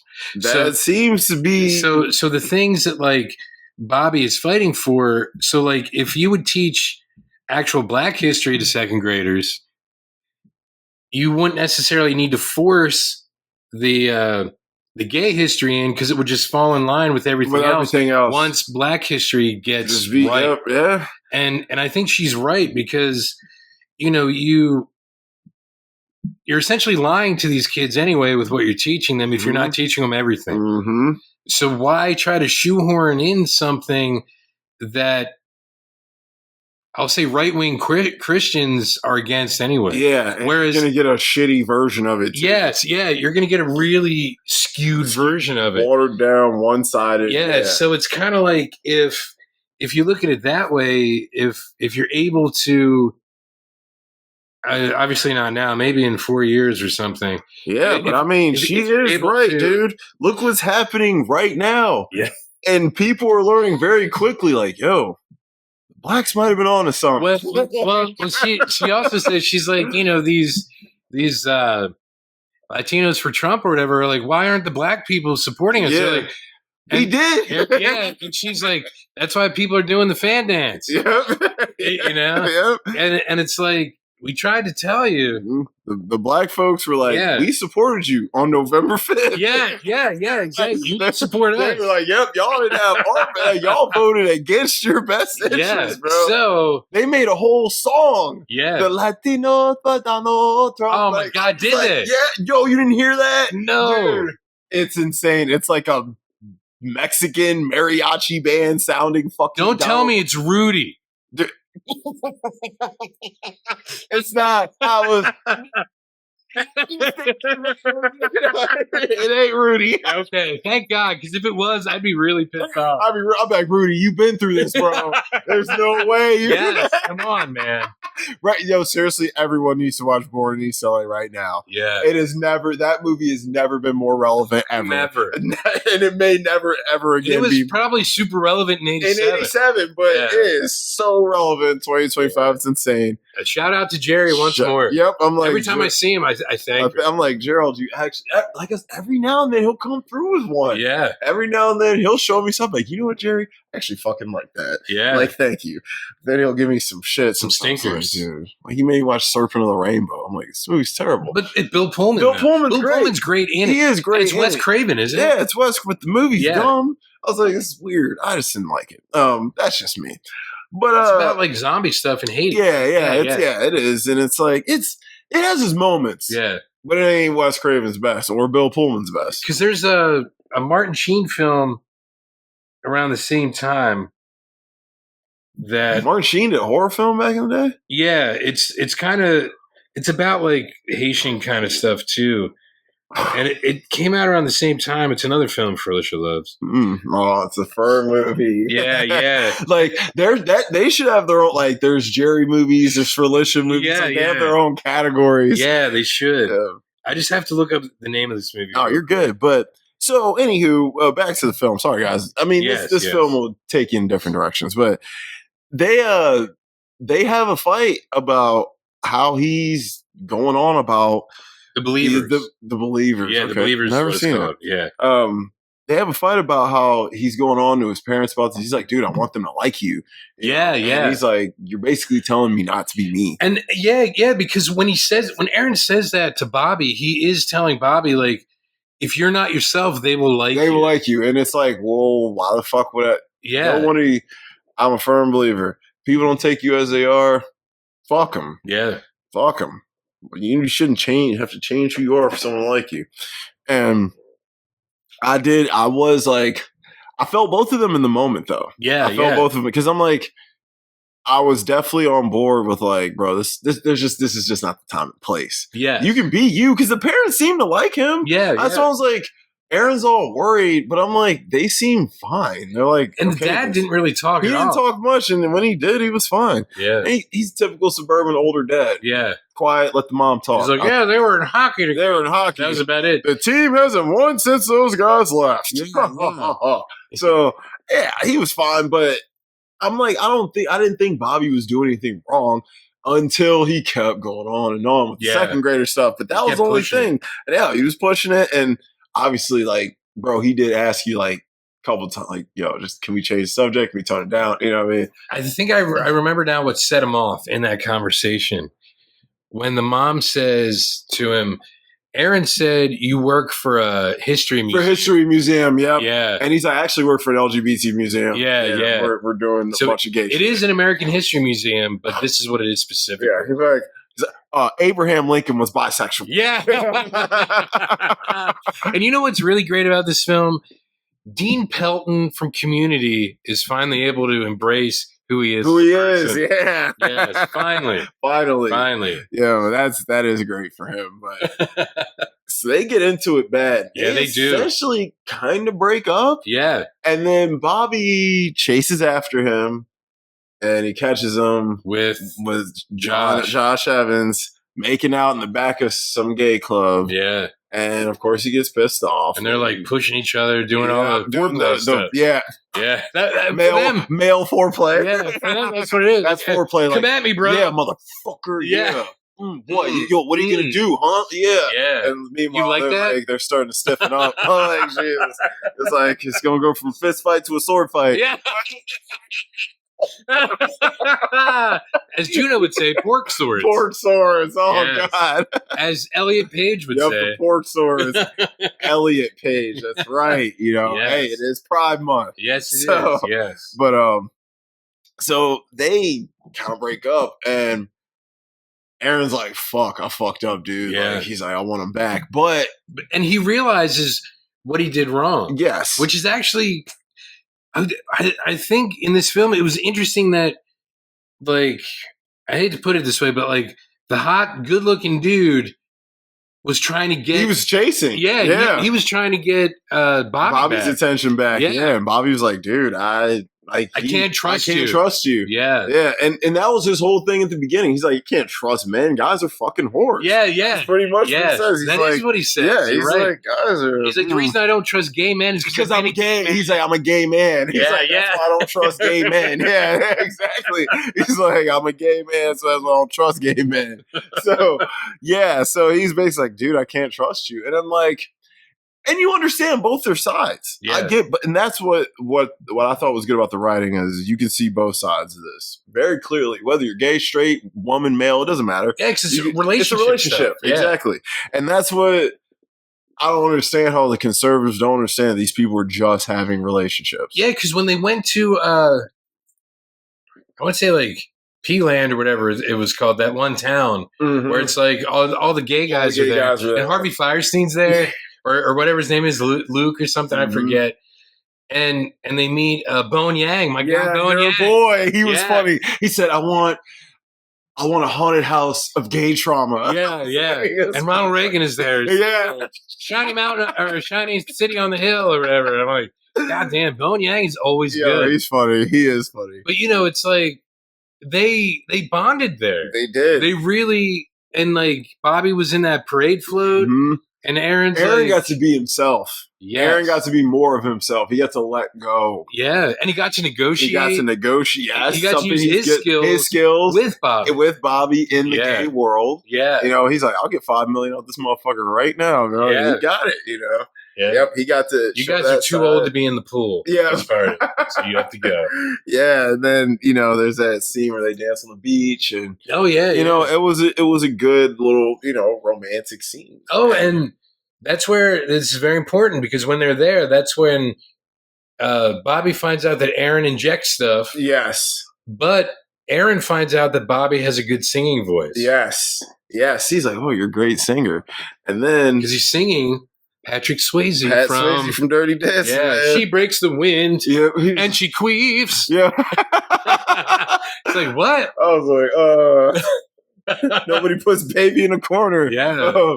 But so these dudes, like, you're learning more about them, and they have hidden talents. Like, we find out Aaron wanted to be a chocolatier. Yes, yeah. He tells him, yeah, exactly. Yeah, he's like, what is it? What happened? You can tell me. You can tell me. Well, when I was young. You think he's about to tell him the priest put his hand? Yeah. My father touched my butthole. Yeah.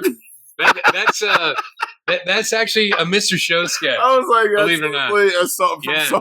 Yeah, it's like, I'm Abraham Lincoln, and my father touched my butthole. Jesus, that's why I'm on your penny. That's actually from Mr. Show. And they show a clip of Hitler doing one of his things, and they're like, Hitler reveals that no one ever touched his butthole. And it's like German, and then at the end, it sounds like he says butthole. It's really funny. It's really hilarious. Mr. Show with Bob and would David. Get canceled today. It would. Thank God it was 30 years ago. I'm like, you got it when you got it. Like, because you're right, it would. But it was on HBO. Yeah, it was on HBO. True. I don't know. But now they might not even greenlight it now. Yeah, because HBO Now is like David Zaslav from Discovery Channel. Yeah, it's not the same. It's not the hierarchy. Same fun or like raunchy. Like, yeah, and they had such good shows back in the day. They did. Dream On. Do you remember Dream On? I don't remember Dream On. You have to look up Dream On. I think it's on the Roku channel now. Okay, man. Like, my show was Entourage, Sopranos, fucking. See, Dream On is from like the late '80s, early '90s. Oh shit! Damn. Yeah. It's about a guy that grew up in front of a television set. So a lot of times he dreams or daydreams about like scenarios from movies and TV. Yes, that's pretty cool. That's pretty cool. So these dudes, they have all these moments, and but of course, like we said, they break up, and they're both going through it. And Aaron's chilling with his brother who's going through a divorce. Yes, he's like, because the mom, I guess, because Aaron's going through a breakup. She sends the brother to live with go Aaron. through it together. Yeah, they're both just depressed watching TV on the couch. Yeah. And they get it. And Bobby's got the museum popping. Yeah. He really does get it booming. Yeah, because it opens. Yeah, they get it booming. Because with the help of Aaron, they were able to get the rest of the money. Yep. So, From Larry Grape. Yep. And I will say it ends very cliche rom-com. Oh, it does. But it's fine. It works for this kind of movie. And you know what? I'll save it for nitpicks. Yeah. I will save it for nitpicks. But I do like that song. Oh, yeah. The song you made, it was hilarious. He does have a great voice. He does have a good voice. Like Billy Eichner, man. The song was funny. It was a funny song. I was like... Because I'm not a country fan. No. But Aaron is. Yes. Garth Brooks. They were like, the LGBT guy we all never knew we needed. Garth Brooks. Yeah. They were looking at each other like, what? So here's my main nitpick. When he's writing the song, he's watching Brad Paisley, not Garth Brooks. So I wonder if they weren't allowed to use Garth Brooks. Maybe Garth Brooks was like, no. He probably don't like that community that much. Like they could say his name. Yeah. But Brad Paisley was probably like, yeah, you can use my... He was like, sure. He's like, I don't hate you folks like that guy Garth. Yeah, because Brad Paisley's wife was the daughter in Father of the Bride with Steve Martin. Oh, love that movie. Yeah. Okay. All right. How old is Brad Paisley now? Like 65? I don't know, because she's got to be, because that was like 35 years ago. Uh-huh. And if she was 20 then, she's got to be in her mid-50s. Mm-hmm. So he's got to be at least 50-something. Yeah. Yeah, so he's been in the game. Because she's Kimberly Williams Paisley, I think. Okay. I think she's in some Whole Heart movies. Believe it or not. Whole Heart. Now that I think about it. Like, oh my God, those movie titles. They were so funny, bro. Some of my favorites. Dude, I have some of them in quotes, bro. Yeah. Home Alone with Sarah Paulson. Yeah, bro. And I started dying as I was like, first Miracle of all, on 34th Street with the gay guy. Yeah, with the singular gay guy. Yeah. And then the best was the polyamorous, a Holly Polly Christmas. Have a Holly Polly Christmas. I was like, oh my God. Yeah. When they're trying to do like the gay Christmas movie. No, that was funny. I love Sarah Paulson, so I started cracking up when they brought that one up. She's another one of them old white chicks. I just thought so sexy. Her partner, isn't it She's Holland like Taylor? fucking twice her age. So when you watch the few episodes of Bosom Buddies I gave you to watch, Okay.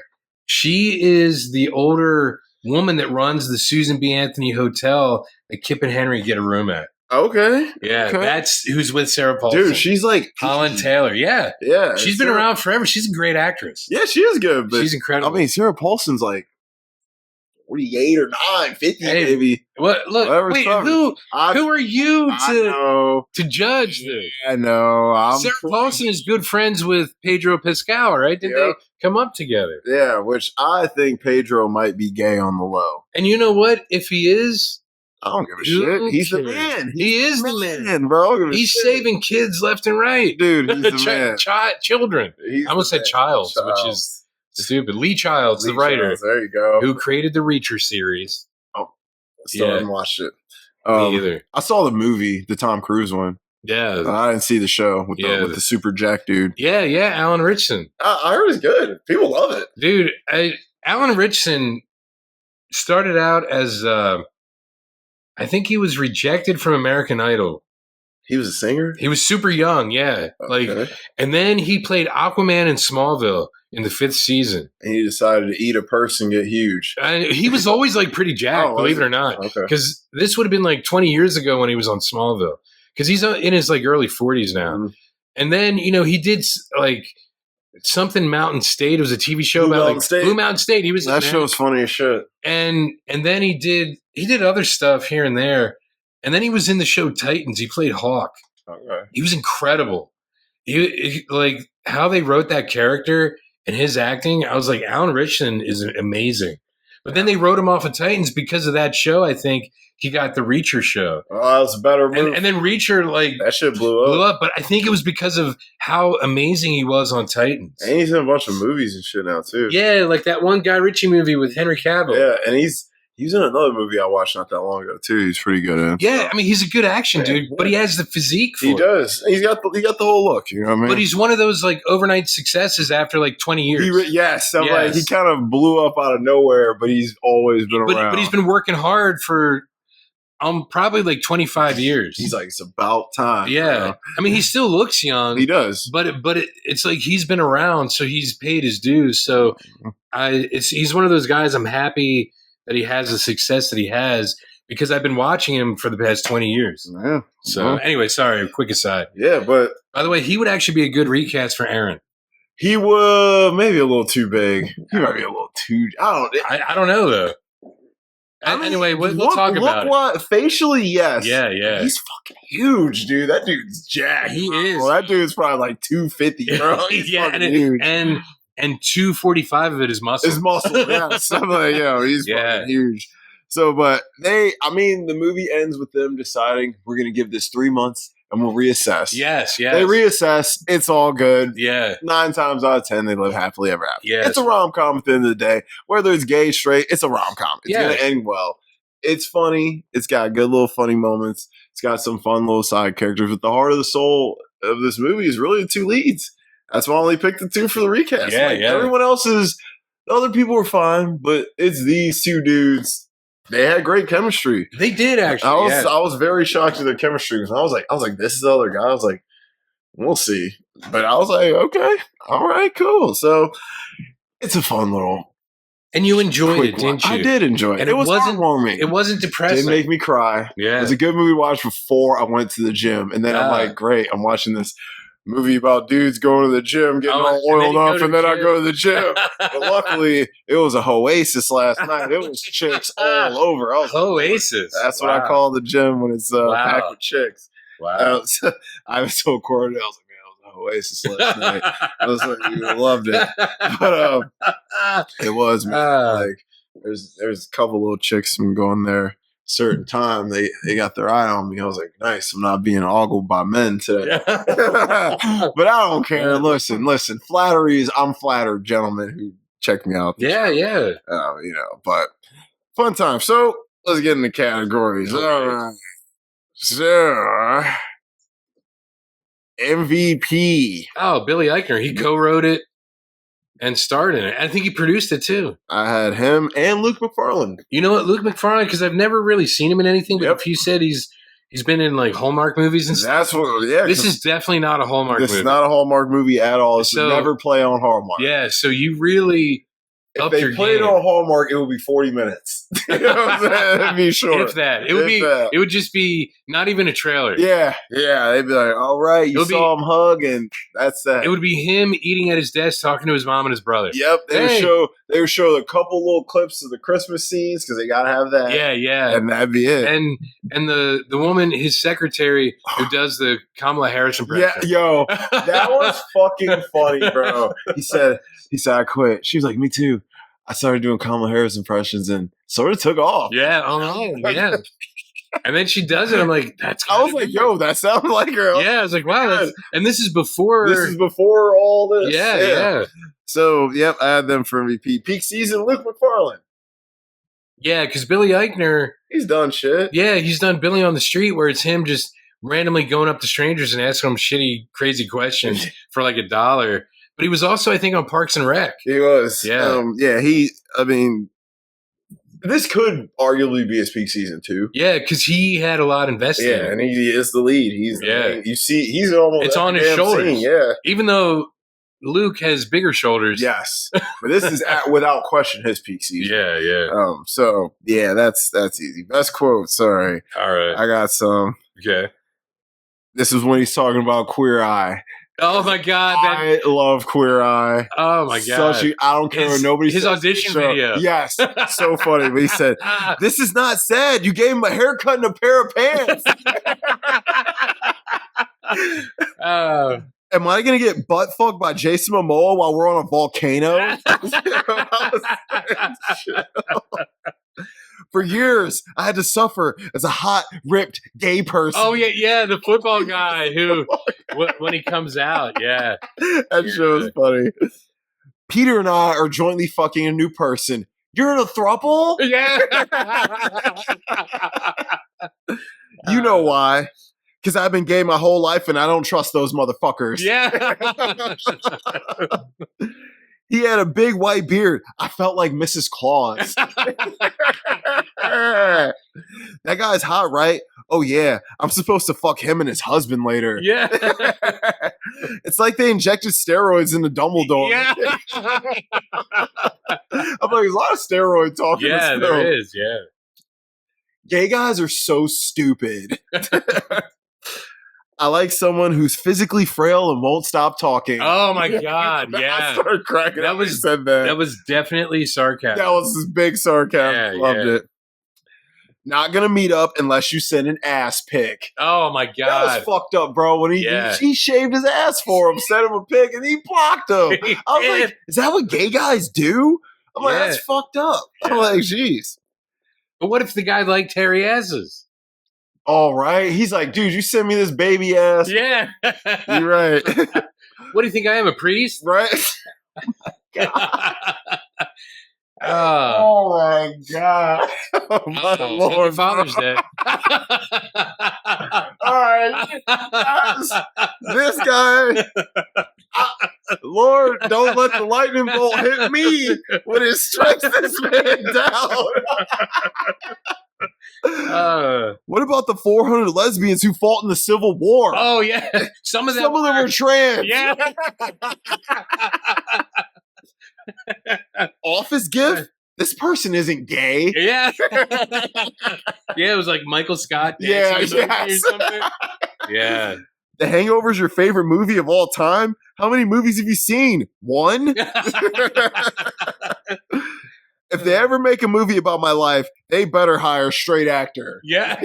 That's what he talks about, Benedict Cumberbatch. Yeah. Which I'm like, he would actually probably be a good gay to straight cast for him. Yeah. But I picked someone else. I did too. Someone who I think might be perfect. Yes. Happy endings don't win Oscars. Straight people love seeing us suffer. Yes. I was like, wow. I want to see that. Gay guys are my jam. Oh my God. That was cringe. I was like, oh my God.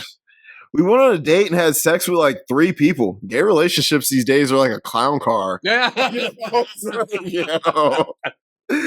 Gay sex was more fun when straight people were uncomfortable with it. That was when we started as married couple. Yes. And they're like, butt sex. Oh yeah, with their kid. I'm like, okay. Yeah, because she's like, we think our son is gay. Yeah. And then, what were they trying to like get him into to see if he was gay? He was into what the fuck was he Queen. into? Yeah, Queen. Yeah. I'm like, because he likes Bohemian Rhapsody, he's gay. Yeah. This is much better than the movie. They're much better than the movie.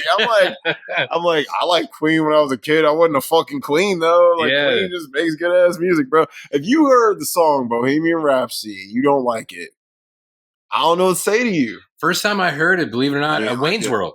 Oh, that was everyone. Oh yeah. Anyone who wasn't like either super young or wasn't alive when it came out, that was probably their intro to that song. Because other than Freddie Mercury like dying around that time, sad. Because it was like I think November of '91, and that came out in February of '92. You didn't really hear too much older Queen. No, at the time it was more like I've Got to Break Free, Radio Gaga. Yeah, it was all their like anthem-y hits. Yeah, like the 80s stuff. Rock You and shit like that. Like you didn't hear Bohemian Rhapsody, but then when Wayne's World came out, it's like, wow. Because, I mean, it's almost 7 minutes long, and you're like, but goddamn, that's a magical 7 minutes, bro. It's like Hotel California, bro. From start to finish, just let that shit ride. I don't give a fuck how long that song is. But then you have like Fat Bottom Girls. Hey. Get Down, Make Love. Which, have you ever heard the Queen version, Get Down, Make Love? Yeah. 9 Inch Nails, as a B-side on one of their early singles, does an amazing version of that song. Really? Yes, I will send it to you. Yeah, I gotta get my 9 Inch Nails game up, dude. I know some of their stuff, but I just didn't grow up with them. This is from like Pretty Hate Machine, so it's like his first album. All right. And it's a B-side. Okay. But it's the first time I ever heard this song. I'm like, this is a fucking Queen song? So I listen to the Queen version, I'm like, I want the 9 inches now. You're like, I don't need 9 inches. Yeah. He's hot. He's on another level. He's like gay Tom Brady. Did I waltz in here and lay all my shit on you? Answer me. Yeah. Answer me. Yes. Why are you sitting on the grass and not this gigantic blanket? Yes. Yeah. And he's like I like grass. I like grass, dude. Yeah. Bobby, I wasn't going to be a fucking chocolatier. And that's sad because that was his dream. That was his dream. Weird rich people just want you to listen to him. Yeah. Can you just put on like a listening face? Yeah. What would you like to see in the museum? A haunted house of gay trauma. This was one of my favorite lines. Confidence is knowing you're the only person you can count on. Yes. I was like, That's what it was. Yes. Mm-hmm. Yes. Oh, that was a good line. Where do we stand on this? Stand on what? Monogamy. You're gonna get I just sent it to you. No problem.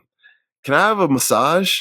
I have really tight hamstrings. Steve. And then that dude's like, oh, hey, Steve. Hey, Steve. Yeah. It's like, oh, what's up? I'm like, what the fuck? Can you be less of yourself for 3 hours? I want them to like you. Oh. Fucked up. Heartbreaking. This is one of my favorite ones. Pound my prostate. Milk me. Oh yeah, but he's talking about at the time I didn't know what it meant, but I know what it means now. I was 12 years old. 12 years old. There were seven naked gay men with soft penises. I mean, 40 years? J.R.R. Tolkien took less time with his journey. I started cracking up. Will someone tell me how gay I'm supposed to be? Oh, yeah, because he's like the cis white gay. Yeah, the cis white gay man of the year. Yes. Holy shit, dude! What happened to your voice? Oh, dude. First polyamorous film, a Holly Polly Christmas. Just because we're gay doesn't mean we have to dance. Wait! The polyamorous Christmas. I love it when they're like, the snowflakes are falling on all seven of us. All 7 of us, yes. Sorry, I just remembered that. No, that shit's funny. Will you date me for 3 months and we can reassess? And that's all I had. Do you have any more? It's this new hookup app my company is launching. Yes, so we've got Grindr, we've got Tinder. This is Zellweger. It's for gay guys who just want to talk about actresses, then go to bed. Oh, I'd use that. Right? I'd use that. You know, for the last 25 years, I've been listening to every gay man on earth complain to me. I'm not my character. I'm not every gay man's best friend. Yeah. I'm simply out in the world thinking that I'm going to get a tour of a museum. But no. Did I waltz in here and lay all my shit on you? Answer me. Answer me. Yes. I shut up. I'm a divorced single mother. You want to hear what that's like? She's like, I got to sit her for an hour. Yeah.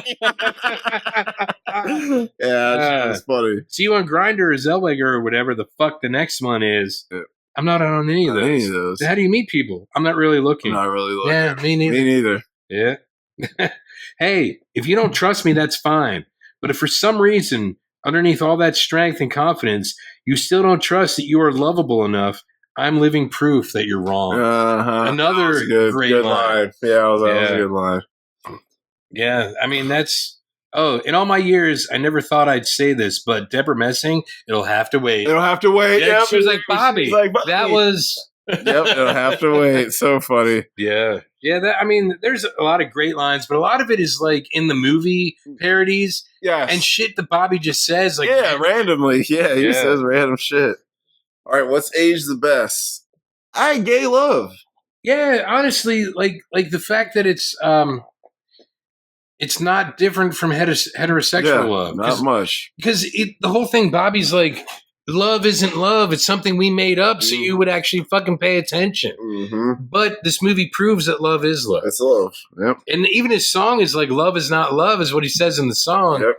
But it is love. That's exactly what it is. Yeah. All you're describing is love. Yeah. What's aged the worst?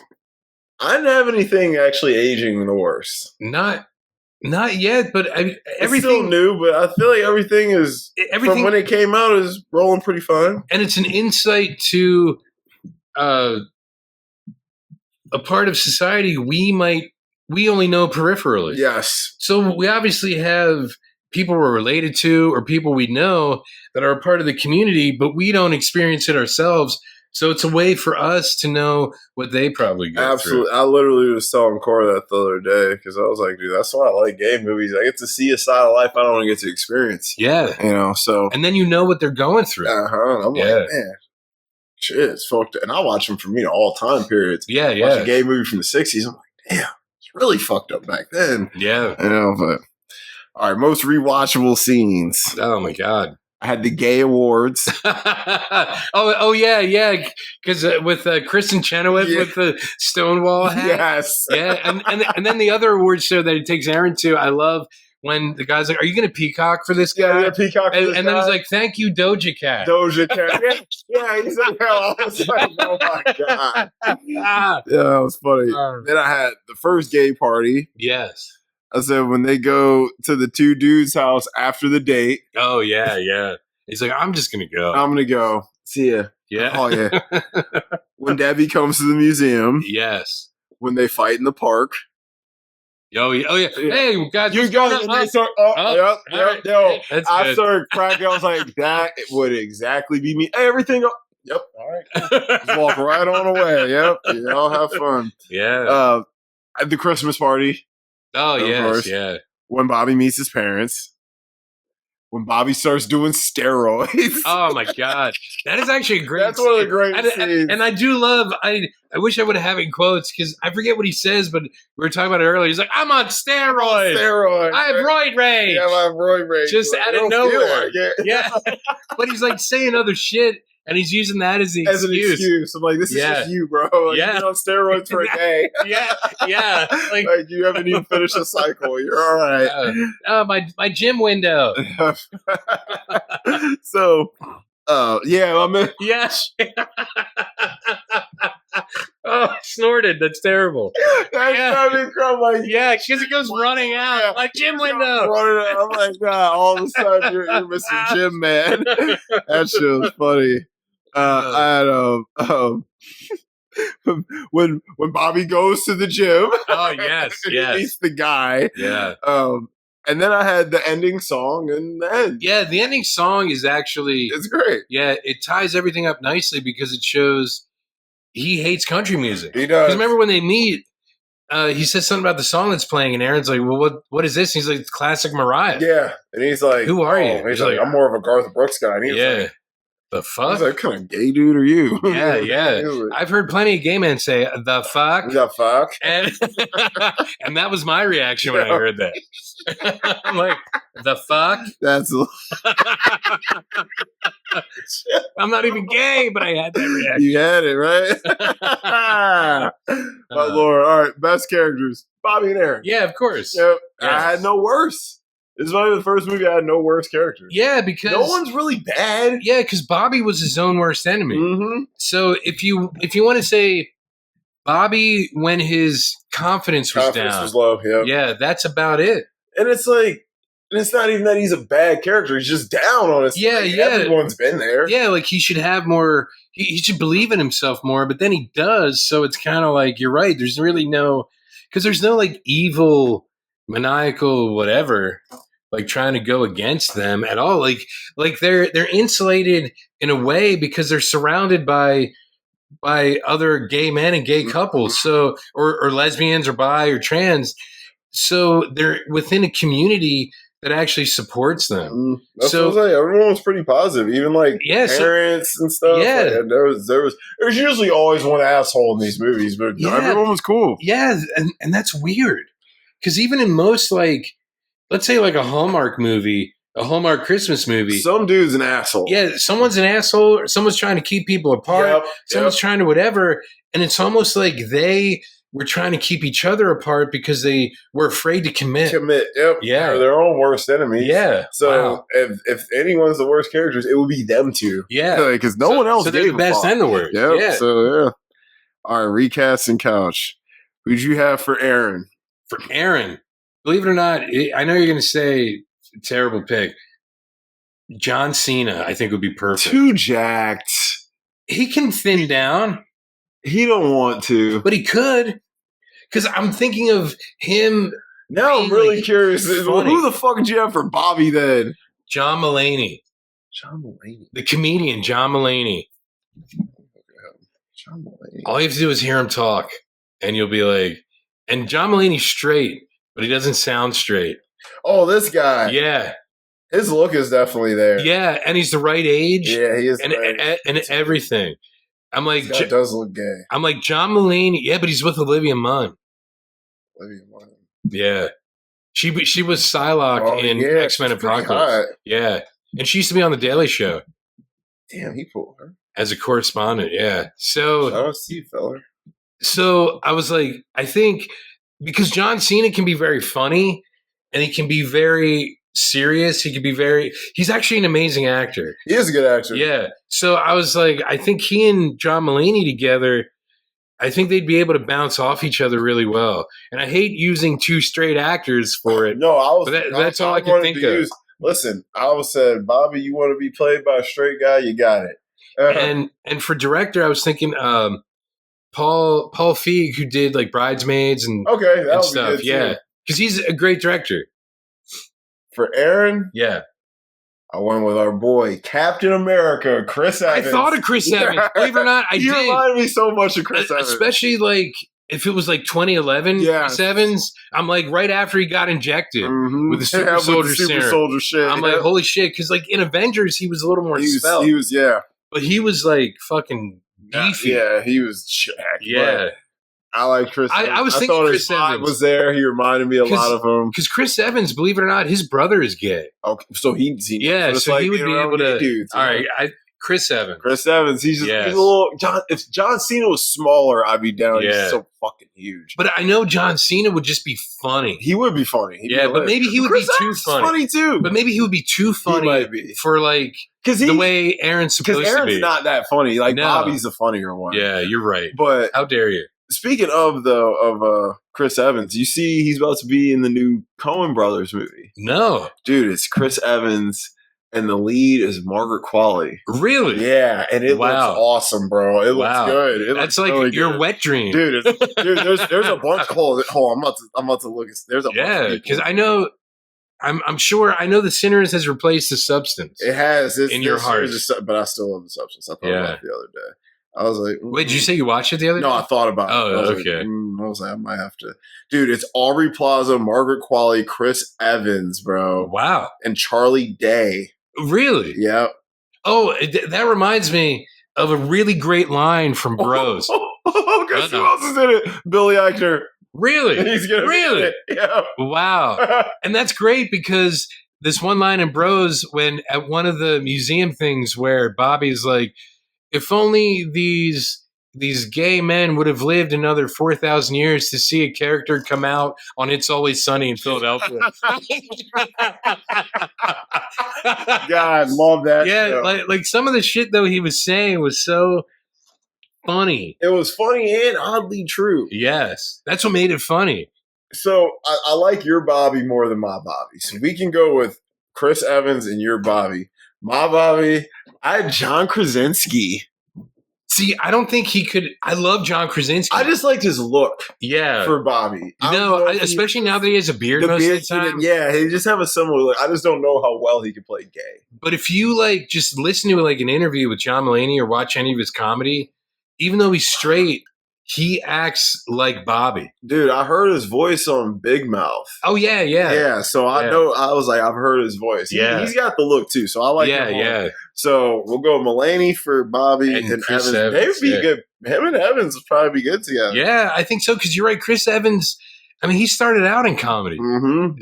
Not in a he's already used to having shit up his ass. Yeah, and even Perfect Score. He was good in that. Great. Yeah, I love that movie.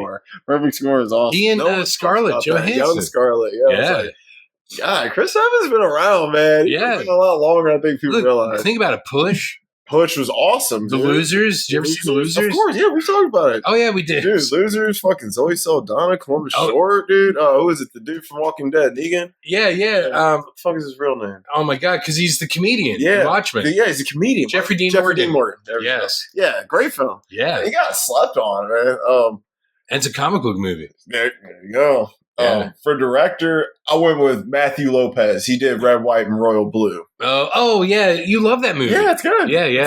It reminded me a lot of this. Yeah, it reminded me a lot of Bros. See, Paul Feig. Paul Feig would be. We know he could do this, and he actually created the show Freaks and Geeks. Oh, I love that. Yeah.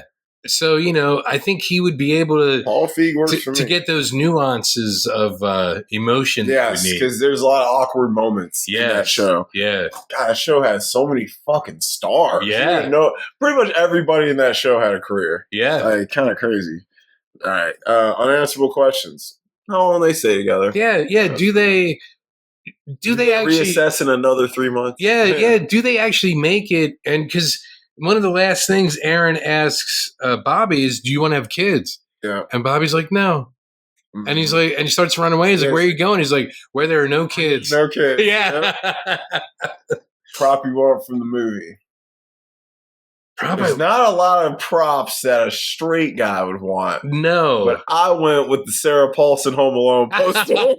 Yeah, honestly, any one of those posters. The posters would be great. Yeah, those posters were fantastic. Right here. Yeah, because those posters were fantastic. Yeah, I don't know, not anything from the museum? You don't want like the like Amy Schumer as oh my god as Amy Schumer as Eleanor Roosevelt. Bro, yeah. I can't stand Amy Schumer. It's because of Chuck Schumer, her uncle or whatever he is. I don't even know who that is. He's a senator. He's a Democratic senator. I just think she's very Chuck Schumer. He always has his glasses down here, and he's always reading things slowly, like kind of like this, like a president is a dangerous individual. Chucky Shoe. That we should do something in about 20 years about. About 20 years. Yeah. Yeah, I know. Amy Schumer's just talentless and ugly. So wow. That sounds mean, but she is. She's not funny and she's not good looking. You know what? Honestly, I would want some of the Rachel Ray edible tinsel. Yes, that would be cool. and believe it or not, some of that tiramisu that Aaron made. That should look good. Because I love tiramisu, dude. Sort of my mascarpone cheese, it's like really creamy cheesecake. That's what tiramisu tastes like. Tiramisu is good. I've had it. in a long, long time. Yes. But my mom loves it. So Oh yeah. yeah. So when it's done right, the lady fingers in the espresso and the it's a good dessert, man. It's a good dessert. You can tell by I'm trying to make dad bods great again. Were they ever not great though? I don't know. I look in the mirror every day. Maybe, maybe then. I don't know. I know a lot of chicks who like that's a totally acceptable body type. Well, they probably have daddy issues, and they're just like, all right. They might have daddy issues. Yeah, they might. All right, put a grade on it. Believe it or not, I'm giving it at least an A-. I'm gonna give it a strong B. Strong B. It's like 85? Like 85, 6. Okay. Yeah. I was going to give it maybe like a 90. Yeah, no, that's not. No, it's a good score. It's a fun time. You know, I didn't know what to expect, but it's better than what I thought it would be. Me too. I was like, Billy Eichner surprised me because he was better than I thought he would be. I was like, this could be really cheesy or just plain bad. But I was like, no, it's actually funny.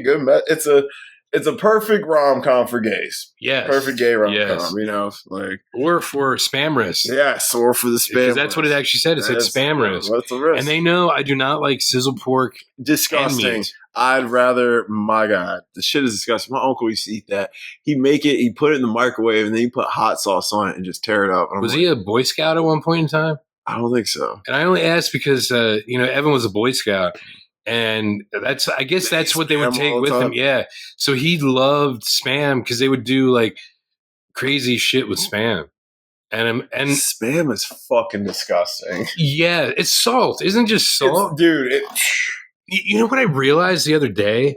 Like a grill, and you might appreciate this. So like since 4th of July is coming up, people are going to be grilling. Yep. It's essentially a crematorium for animals. Oh, right? Yeah.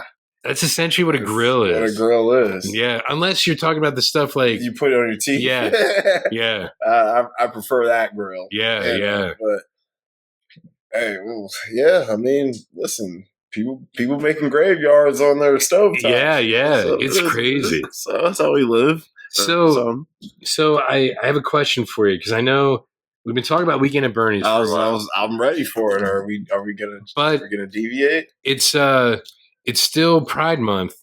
There's a film no one has ever seen because it was an independent film based on a David Sedaris story.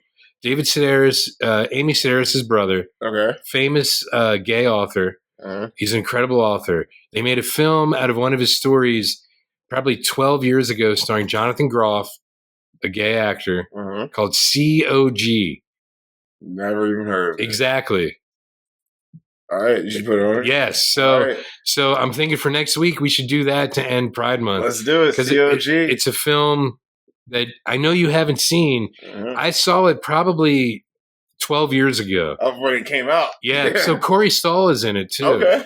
It's Jonathan. First time I ever saw Jonathan Groff, local boy Jonathan Groff. Where's he from? I think he's from. I want to say the Lampeter, Strasburg area. Dude, or something. There's so many people. But I could be wrong. I'm gonna look it up right now. But I know he's been in like the new series of Doctor Who, which I love. Of course. And as a guest star. But he's a Broadway actor. If I could spell Jonathan, it would be great.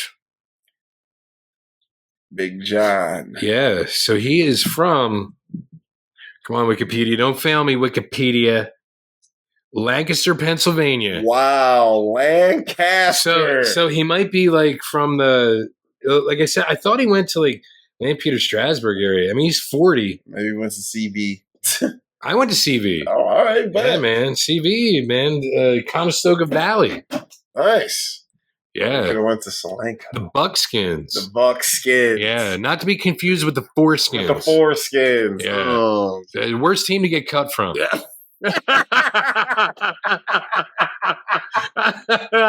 I think the Redskins were toying around with that. Yeah, right? the Washington Foreskins. The Fantastic Foreskins. That movie's coming out soon. That's coming out soon on Pornhub. Yeah. Such a reminder for the premiere. Yeah. So yeah, right, COG local boy Jonathan Groff. Local boy. All right, cool. All right, I'm Dumb. I am Jamie. It's the cutting room floor.